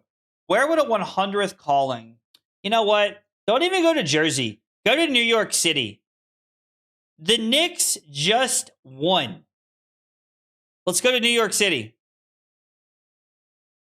All right, Marcus, I'm hearing you. Hit me with it. Seattle would be a good one. Oh, Hawaii would be a banger. Dog, in the Denny's parking lot, roll up. I'm there. You all already know I'm there. That sounds like a certified banger to me if I've ever heard it. New York City probably can't do it. Should do a calling in Pasadena, California. Isn't Pasadena where they isn't that where they filmed Big Bang Theory? I don't know anything about Pasadena. Is it nice? Is it nice, Michael? Calling Guam would be cool. You guys don't know sports ball? Yo, listen, I understand we don't know sports ball, but come on. Knicks in 5. I'm not even a Knicks fan. I've been a Chicago Bulls fan since I could freaking walk. I was a Jordan. I've always been a Jordan fanboy. But come on. Knicks in 5. Also, I'm pretty sure the Hurricanes, I think. I know Nashville lost the Stanley Cup. I didn't get to watch it, but calling Waffle House at 1 a.m. would be the most thematic American experience you could get. 1 a.m. calling Waffle House. I'm here for that. Honestly, would be the most protected we've ever been at a venue. The cook, I swear to God, it doesn't matter where you're at. The Waffle House cook has your back like you are family, dog. Yeah, I know Vegas lost the Stanley Cup. The Watergate, yo, what? Calling Roan Street Waffle House, though? Dude. No, we got, there's a better Waffle House than the Roan Street one. Come on, dog. The All-Star Brekkie, that's right. Tell him. To curse your enemies for PT since he helped the Knicks. Alaska would be interesting. In October, I would not go. Can you land a KC 135 in a Kroger parking lot? Hang on. I gotta look up a KC 135. KC 135. The Boeing KC 135 Stratotanker is a military aerial refueling aircraft used by the Air Force. Could I land it in a Kroger parking lot? All right, I'm going to level with y'all. I do not think I could land it in a Kroger parking lot. There's not enough runway there. I do, however, and I know this is wildly arrogant of me, believe that on some level, if my life was on the line, I could land a plane.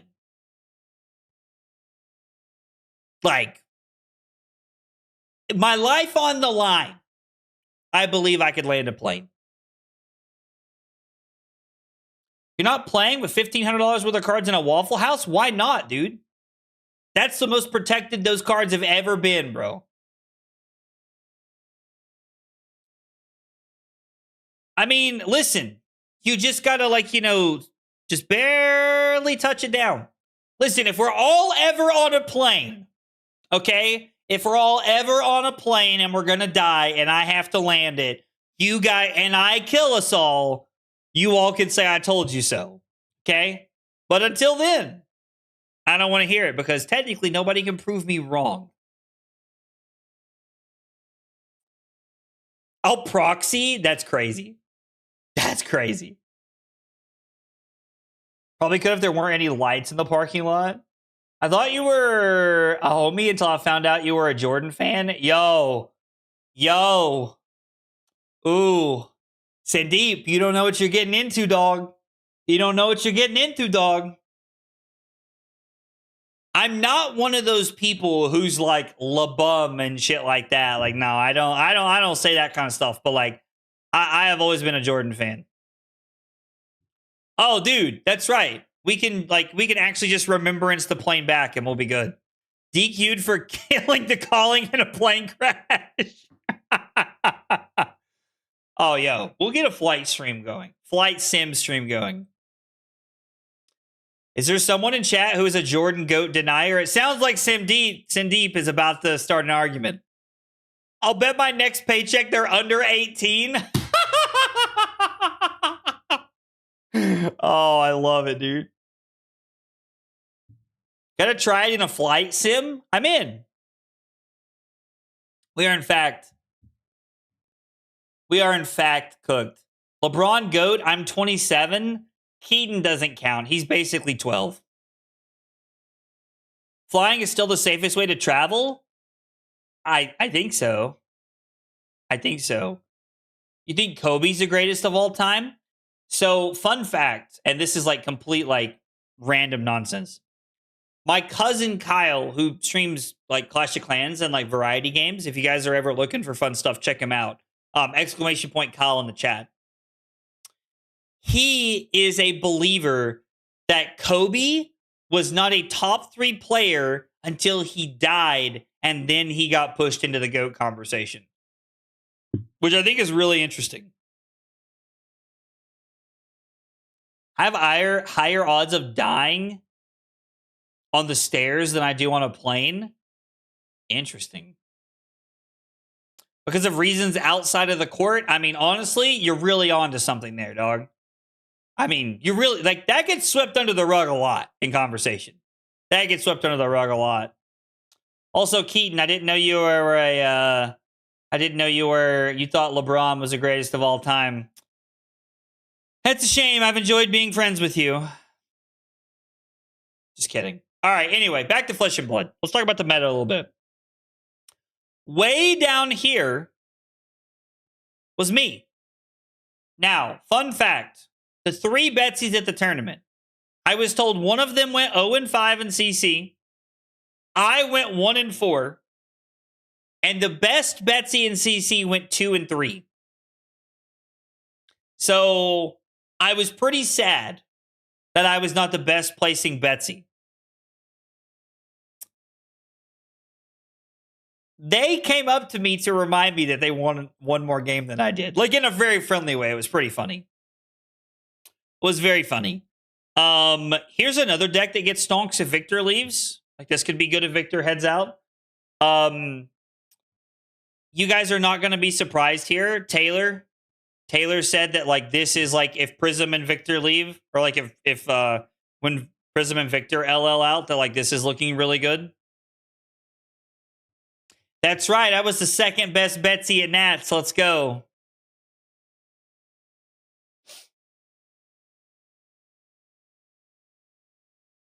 Oh, here we go. I love that we're still arguing about basketball. I love it so much. Yeah, Taylor is back on his Marlin train, which I'm kind of interested in. Thanks to you, I sold my horde of Good Time Chapeaus for $32 each that I bought them at $1. Copper, I'm glad I could assist you on this journey. Also, I'm pretty sure there was an Aurora who like top 32. So I love to see that. I love to see that. That was really cool to see. Now, here's an interesting question. When Victor leaves, because inevitably he's going to be gone during ProQuest or during national season, which of these is the best Guardian? Like, do we think that Jarl is better, or do we think that Vol is better?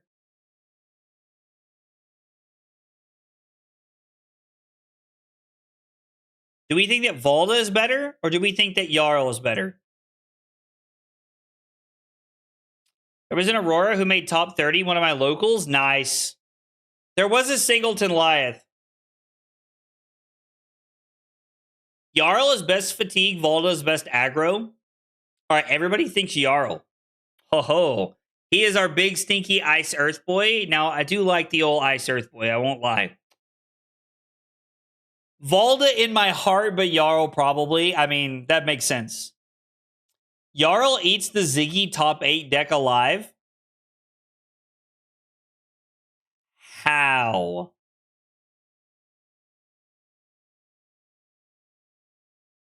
I'm not seeing it. Where's the play?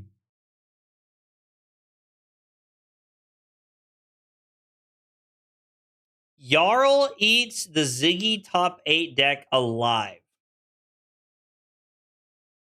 It's a bold statement. Why? That is a bold statement. Oh, you meant the other way around. Okay. Gotcha. Gotcha. Okay, I'm following. That makes more sense to me. Okay, that makes more sense. So Jarl has a rough Ziggy matchup. A lot of the way the Jarls are built now, you have a tough Prism matchup as well.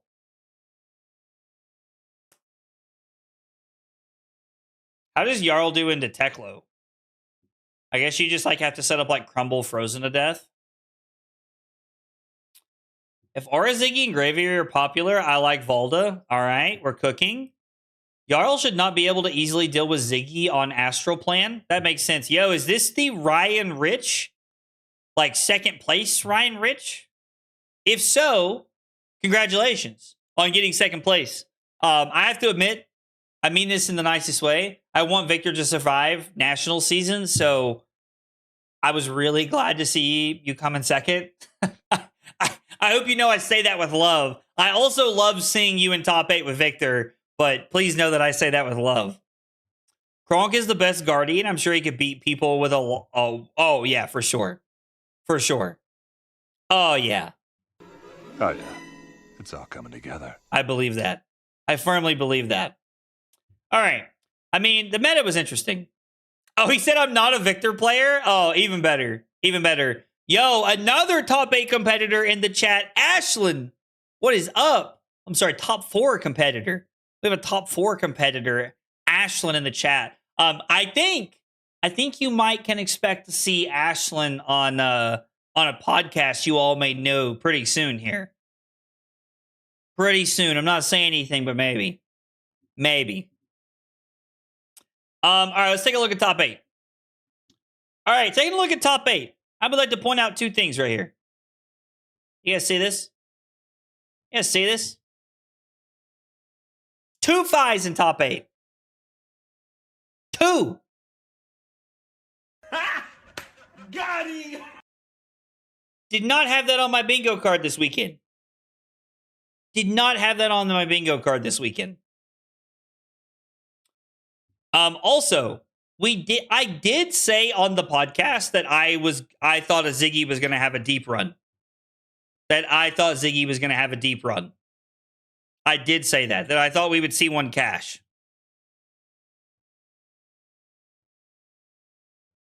I just heard his name mentioned. Colin Erickson. The man of the hour. I talked about this earlier. It is so cool to see Colin win. Like, I have been watching Colin on AGE streams for so long. And he does so well all the time. He is such a consistent player. I absolutely loved seeing Colin do well. It was awesome to see. Seeing him win up there where he should be, he is a fantastic player. Also, let's not discount our Mr. Wizard over here, because that's what Majin Bay basically is Mr. Wizard at this point. Back-to-back U.S. Nationals top 8, so congrats on that, man. That's exciting. I asked at one point this weekend, I said, do you think that Majin is just the best Wizard player in the world? And Randy looked at me and said, he might just be the best player in the world. Like, honestly. Yo, what's up, Zeta? Freaking love if LSS did a best of metal card like they do in Riftbound. Metal cards would go hard in Flesh and Blood. I'm 1-1 into U.S. National Champions. That's right. Tell them, Dot. Tell them. The top 8 was really good. When you look at your Nats run, do you see it as a failure and as a loss? I think this answer comes in 2 parts. I am disappointed in my play this weekend. Even though I was playing a deck that was like suboptimal, I feel like at minimum I should have went 2-3 in CC. Probably 3-2. I am in no way disappointed with my weekend. I had a phenomenal weekend. I had a blast. It was so much fun. All right, hang on. My voice is gone from this weekend. I had a great time this weekend. Getting to play a hero that is not like something where I am like trying to angle the meta and get this edge, and I just got to like play and have a good time and like enjoy my hero. And if I did well, I did well, and if I didn't, I didn't. There's something to really be said about that. Like, there is something to really be said about that because I had a phenomenal time this weekend. I am disappointed with how I played. I made multiple mistakes. I could not see the forest for the trees this weekend. And it showed in my results. Not just in nationals, in the calling, in the showdown. Like, every event I played in. So that is why I started this stream with it is time to lock in. Like, it is time to lock in and be ready for Vegas. And I said this earlier.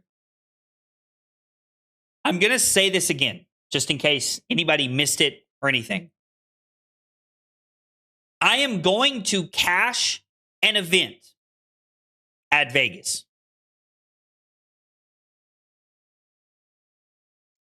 I am locking in. Like, today is like we're recapping. And then literally every week between now and Vegas is hard testing for me. Like, I am going to cash an event. I don't care if it's the showdown, the calling, or actual Pro Tour. We are going to put a result on the board. It is time to, we had a fun weekend. I got to do the like hangout, casual experience thing. It is time to play. It has been since February since I have cashed an event. We are changing that in Vegas. With that in mind, I am going to pretend like Victor is not here. I am not polling my hero again. I will be playing my own hero. I told somebody earlier, I told Rose. Rose asked me how much to play Gravy at US Nationals. And I said, 500 subs. Like the $4.99 subs. So for $2,500, and then YouTube takes their 30%, you can pick my hero. That's what it's going to cost you, though, like 100%. Pro Tour Vegas is like, lock in, we're going to put an event. We are going to put something on the board. 110%. We'll cash an event.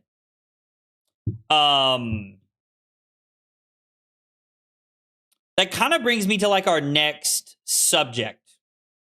What's next? What does life after Victor look like for me?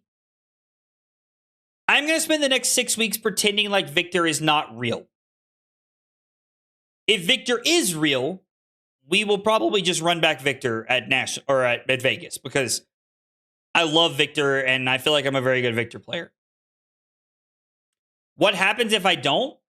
And if I don't, then I don't. Like, I'm not going to like ransom myself off. But like, I'm willing to put something up. I'm willing to put something up. Like I believe that when I have a deck that I like and I am prepared with a plan, that I am a capable player of putting up good results. I firmly believe that with every part of who I am. And it's been since February since I've cashed an event. I am going to cash something at Vegas. Like I don't know, like I think my brother would like say I'm putting all my aura out there, or I'm risking all my aura, I think is what he would say. I don't know. I sound like an old man. Aggro Blaze swimsuit calendar if you don't. Yo. Pause. That's crazy. I'll talk to Carly. No, I'm just kidding. There's no shot of that. There's no shot of that. So let's talk about the decks that I am considering. This was my Betsy deck. I was going to show it to you guys and talk about it a little bit, but like, if you want the Betsy deck, ! Betsy in the chat, you can get it that way. Let's talk about two of the decks I am looking at.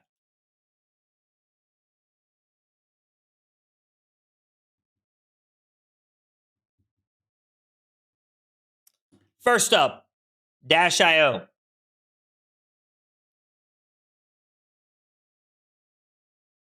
Ashley trying to get me to play Fi. I mean, it has been a long time since I played Fi. I would like to play the deck. Dash.io is one of the decks on the list. I think that Dash.io is a very, very powerful deck, and I think it's really good. If Victor LLs, its worst matchup leaves the meta, which means that I think like the meta could adapt and could adjust, but I think there's a real world where Dash.io could be really, really good. The deck is fun. It offers a lot of thought processes and patterns that you have to think about. I will say that the list that I am playing, like this is an outdated list. You can see the last time I updated this was like March 7th. That was when we had Emma on. This is the list that Emma was playing like 3-4 months ago. I haven't updated it since then. It is not a max V list. Like Emma is a firm believer in the breakpoint attacks at all times. I do not believe Mastery Pack Warrior is live for Vegas. I believe that Mastery Pack Warrior comes out after Vegas. Let's see. Hang on. Let me Google it and find out. I'm just curious.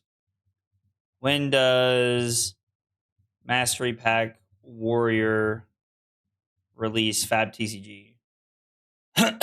August 7th. It comes out after. So we are going to get that after we have Vegas. The list here that we're looking at, and this is not like set in stone. This is the list that Emma was playing, that he gave me to like play on stream when we all played together. And he has like the whole like sideboard thing set up and like stuff he's doing like that. But a minute behind. Oh, no worries, no worries. Havoc, what's up, dude? So I think this deck is really good. And there's a couple of reasons for that. Like, I think that I just think Dash.io is very strong. Like, the ability to be able to play things off the top of your deck and gain action points is really strong. And a weapon that is 2 damaged for free is also really strong. Like, just a lot of powerful card choices and options. So this has an opportunity to be a real deck for me. Yo, Havoc with the 15 months, dude. Thank you so much for the 15 months, Havoc. I appreciate that. It means a lot. There is a chance that Dio is gone before we get to Vegas. I don't know if she will be here for Vegas. If she is not here for Vegas, which is very possible, then it's obviously off the list.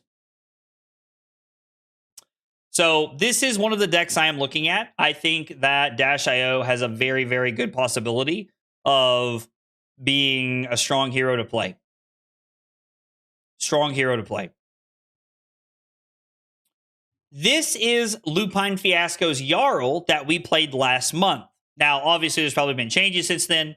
The second deck that I think has a real chance is Jarl. I really like Jarl. I think Jarl lines up really well in this metagame.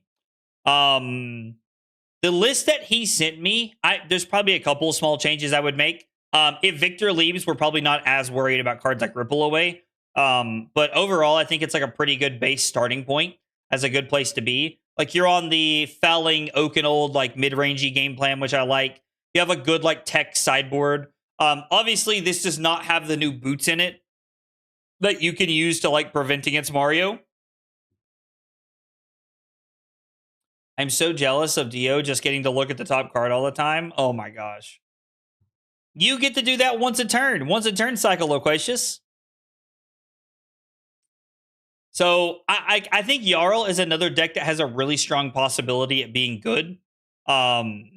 Just depends on like how the meta shapes up.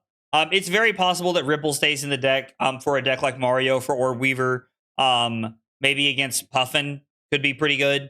So I mean, Ripple Away could stay in the deck. It's very possible. But it might come out depending on like if Victor leaves or like how it shapes up. So yeah, Jarl is another deck that I have on the list. The third deck that we're going to talk about, and yes, I really want to talk about this. If there is a world where Victor leaves, I have to consider picking another hero, and I'm looking at Dash.io and Jarl. And yes, the third hero, it brings me a lot of disappointment to say this out loud, is Gravy Bones. There is a potential world where I play Gravy Bones at Pro Tour Las Vegas because it is just good.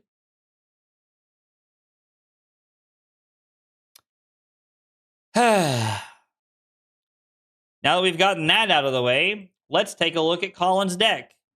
Because I'm pretty sure it is... I'm pretty sure it's already up here. Yo, I love this like number thing we got going on here. Here we go. Walt won. Yo, Flavo won? That's so cool. Some biddies, you say. Yo, Rose, with the $20 super chat. Rose, thank you so much for the $20. She said, do it. Do it. I always think of that, shit, what is Shia LaBeouf? Do it. Like when he's like doing that, I always think of that. Some biddies, you say. And then with a $2 super chat, Rose, thank you for the $2 super chat as well. Listen, I've changed. Okay, first off, I am through and through a believer in playing a deck that you like. I just said when this changed, when this stream started, it is time to lock in. So who called me a sellout? Yo. Some biddies, you say. I will coach you for free, Rose. Thank you for the $5. I appreciate that. I mean, listen, the hero is good. I mean, I would borrow most of the deck. I'm not even going to lie. I don't own most of the shit. We're playing Loot the Arsenal? That's kind of sad. Card seems like fine. A one of Sea Legs, 2 Swabbies, a Remembrance, a Whaler. Oh, we're on Murray. Murray LaFay. I kind of like this one. I think this one's really good in the grindy matchups. Excited to see what you pick. I'm also excited to see what I pick. Deck is $800 too expensive. Oh my gosh. Colin's list is a little bit out of the box. If you want to build a little bit more stock, I would look at the top 8 list. Some biddies, you say. Let's see. A second, like the...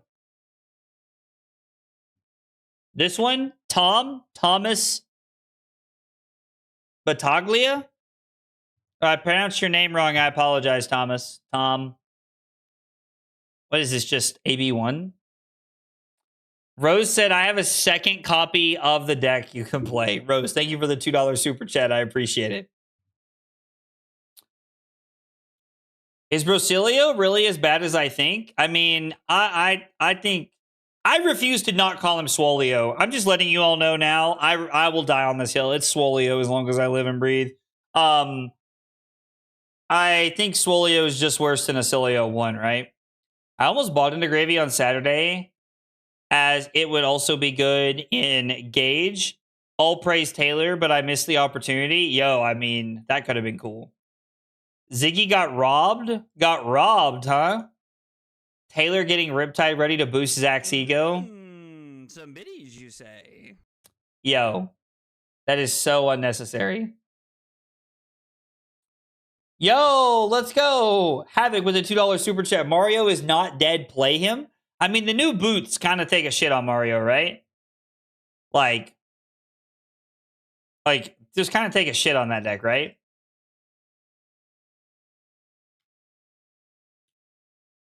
I mean, true. With enough super chats, we may just get the $500 anyway. I may not have a choice. All right, so what's different about this one? We have Cheating Scoundrels. Do you really need 3 Blood in the Waters and 2 Sink Belows? Like, genuine question. 2 Whalers. Interesting. Loot the Hold is the one I'm used to seeing. Avasti, Murderous Rabble. Oh, it's on Red Swell? Interesting. Lone Shark. How many allies are in here? 1, 2, 3, 4, 5, 6, 7, 8, 9, 10, 11, 12, 13, 14, 15, 16, 17. Interesting. Switch Gravy with Vincent and I will feel a lot better. I don't know about all that now. Yo.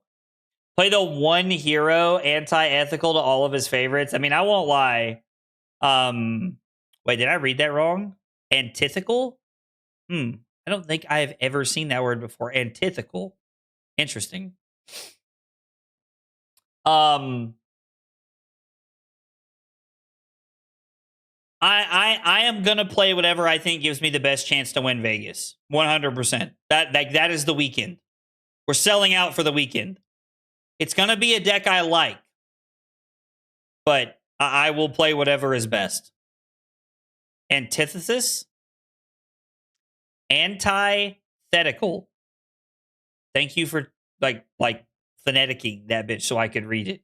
So I could read that out. Would you consider Syndra? Yes.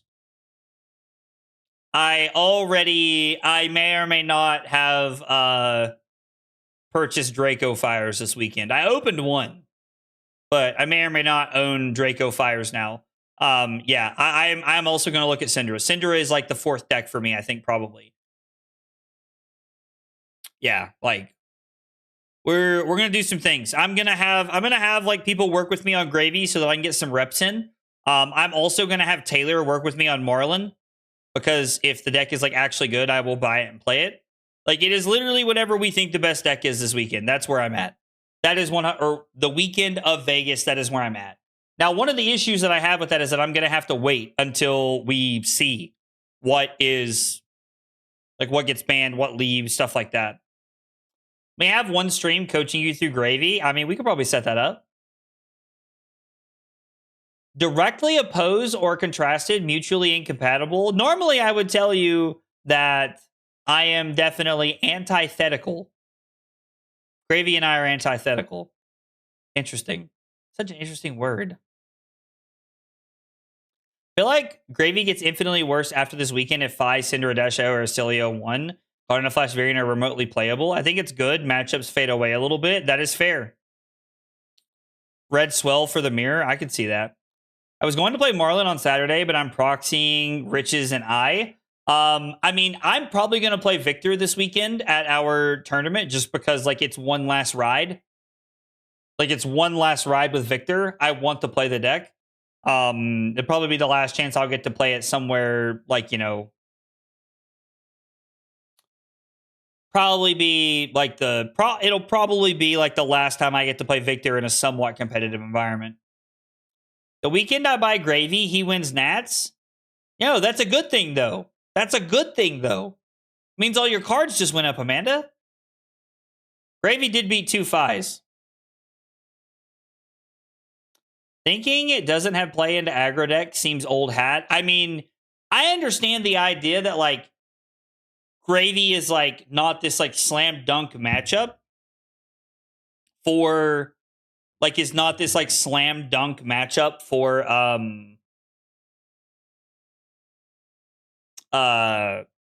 like Fi, but I don't think it's nearly as bad as people think it is.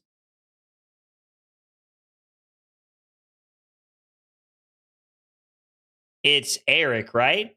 Eric, I'm not sure what you mean, Brian. Gravy, Fi is like a 40-60 matchup for Gravy. I mean, it's pretty close. What version of Victor am I playing? Probably like normal Victor. It's my favorite way to play the deck. I'll probably like play that this weekend. The fatigue variant like doesn't really stand out to me as well. Like I'm not really a huge fan of like that hardcore like fatigue like gold stack Victor. I really just like to play I really like the mid-rangey Victor. Also, Gravy turns over flames, which can completely blow out games. Oh yeah. Colin beat Ashlyn in the top 4. Justin Koo has also gotten great wins on aggro decks on stream. 100%.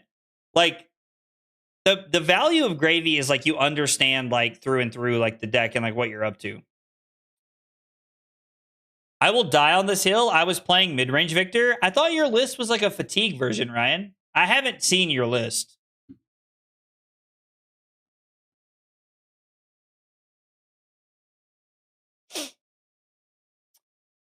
I mean, this isn't exactly what I would call hard fatigue.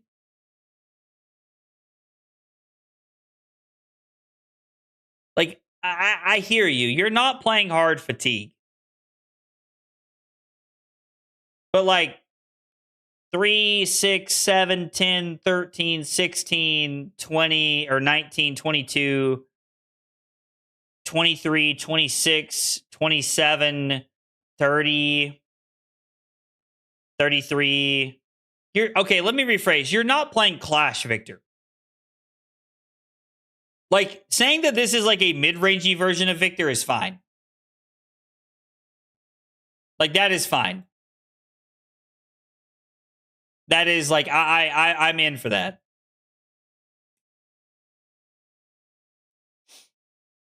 Yo, what's up, Kevin? Those gravy hate cards people love to point out don't matter as much as you'd think. I mean, they probably would to somebody like me early. If everything is mid-range, nothing is. Oh, here we go. Jesse, professional purple chat shit poster, dude. I absolutely love Jesse. He cracks me up with that shit, bro. Pilfer definitely mattered in the first Victor versus Gravy game on stream. Yeah. Clash Victor is objectively the most fun version. I mean, I like the Clash Victor version of the deck. That's my favorite version of the deck. It's probably what I'll play. It's probably what I'll play, to be honest, this weekend. If Pilfer is known about, it becomes much less effective. Like, we could always play around and invert existence. I mean, people, like, so, like, I understand the sentiment of what you're saying, but I feel like people always say stuff like that, and then we always watch people who say stuff like that lose anyway, because you can only play around stuff so much, in my opinion. Colin has a super interesting deck. It looks like a lot of time went into it. Oh, Colin's deck is like very, very interesting. He has a lot of like random one-offs. Like the one of Lone Shark. I love the Murray LaFay. 2 Swabbies is also interesting. Like I've seen a lot of people on one.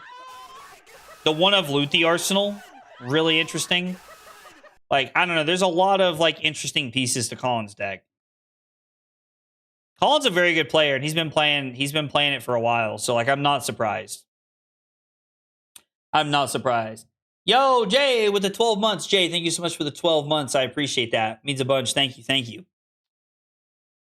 All right, guys. I would be lying if I said I wasn't tired. I know I normally stream for about 45 more minutes, but I'm tired. We talked about the weekend. I've told you guys about my fun, like hyper edited video I'm working on. That's gonna take me a few weeks to get out, but you know, I'm gonna be honest. I'm killed.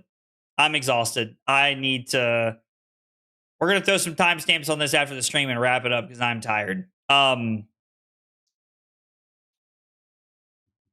just leave that there. I appreciate you guys being here and hanging out tonight. Appreciate all the subs, all the super chats. It means a lot. Thank you guys. Appreciate everybody being here and the support. Yes, I bought Boots of Omnis Ward for $32, which was a steal. So when set 20 comes out, are you playing a shadow hero or a light hero? Probably a light hero, if I had to guess. But yeah, anyway, guys, thanks for being here. Thanks for hanging out. I appreciate you guys chilling. Stream tomorrow night. We'll go live at 6:30 Eastern time, going a little early. Also, if you are a part of that Aggro Alliance tier on YouTube or on metafy, come join me at 5 o'clock tomorrow from 5 to 6. Have a Q&A. You can ask me questions about the meta, your hero, my life, whatever you want. That's what it's there for. So we'll be doing that from 5 to 6. Oh, I'm so sorry. What did I get for you guys? Yes, I'm so glad you brought that up. I have them put away, so I'm not going to get them. I put them away so that I can use them for later. There is a new pack of Aurora sleeves that I got. There is one of the national championship like resource coins. It's got like the arrowhead thing on it. There is a pack of sleeves. What's the other pack of sleeves? Shit. I bought like 2 of the new packs of sleeves for you guys that we'll like give away on stream and stuff like that. And then I got like 3 playmats. One of them is Astral Bridge. One of them is like Fleeting Star Breeze. I bought like 3 playmats and a bunch of stuff. I bought stuff to be able to give away to you all instead of buying like actual like stuff that I wanted from the prize wall. So what I do is I always pull like tickets I get and I use it to buy stuff that I can give away to you all on stream because I love to give back to the community. So I rarely buy myself those tokens I want. I did have some leftover packs or some leftover tickets. I bought a couple of packs with them, but you know, yeah, bought as much stuff as I could for you guys. So we'll be giving those stuff away on stream at some point. I like to stockpile it up and do like our big 24-hour giveaway stream. So we'll probably do that again in September. So that'll probably be the goal. But anyway, guys, thanks for hanging out. Have a good night. We'll be back tomorrow. Take it easy, guys.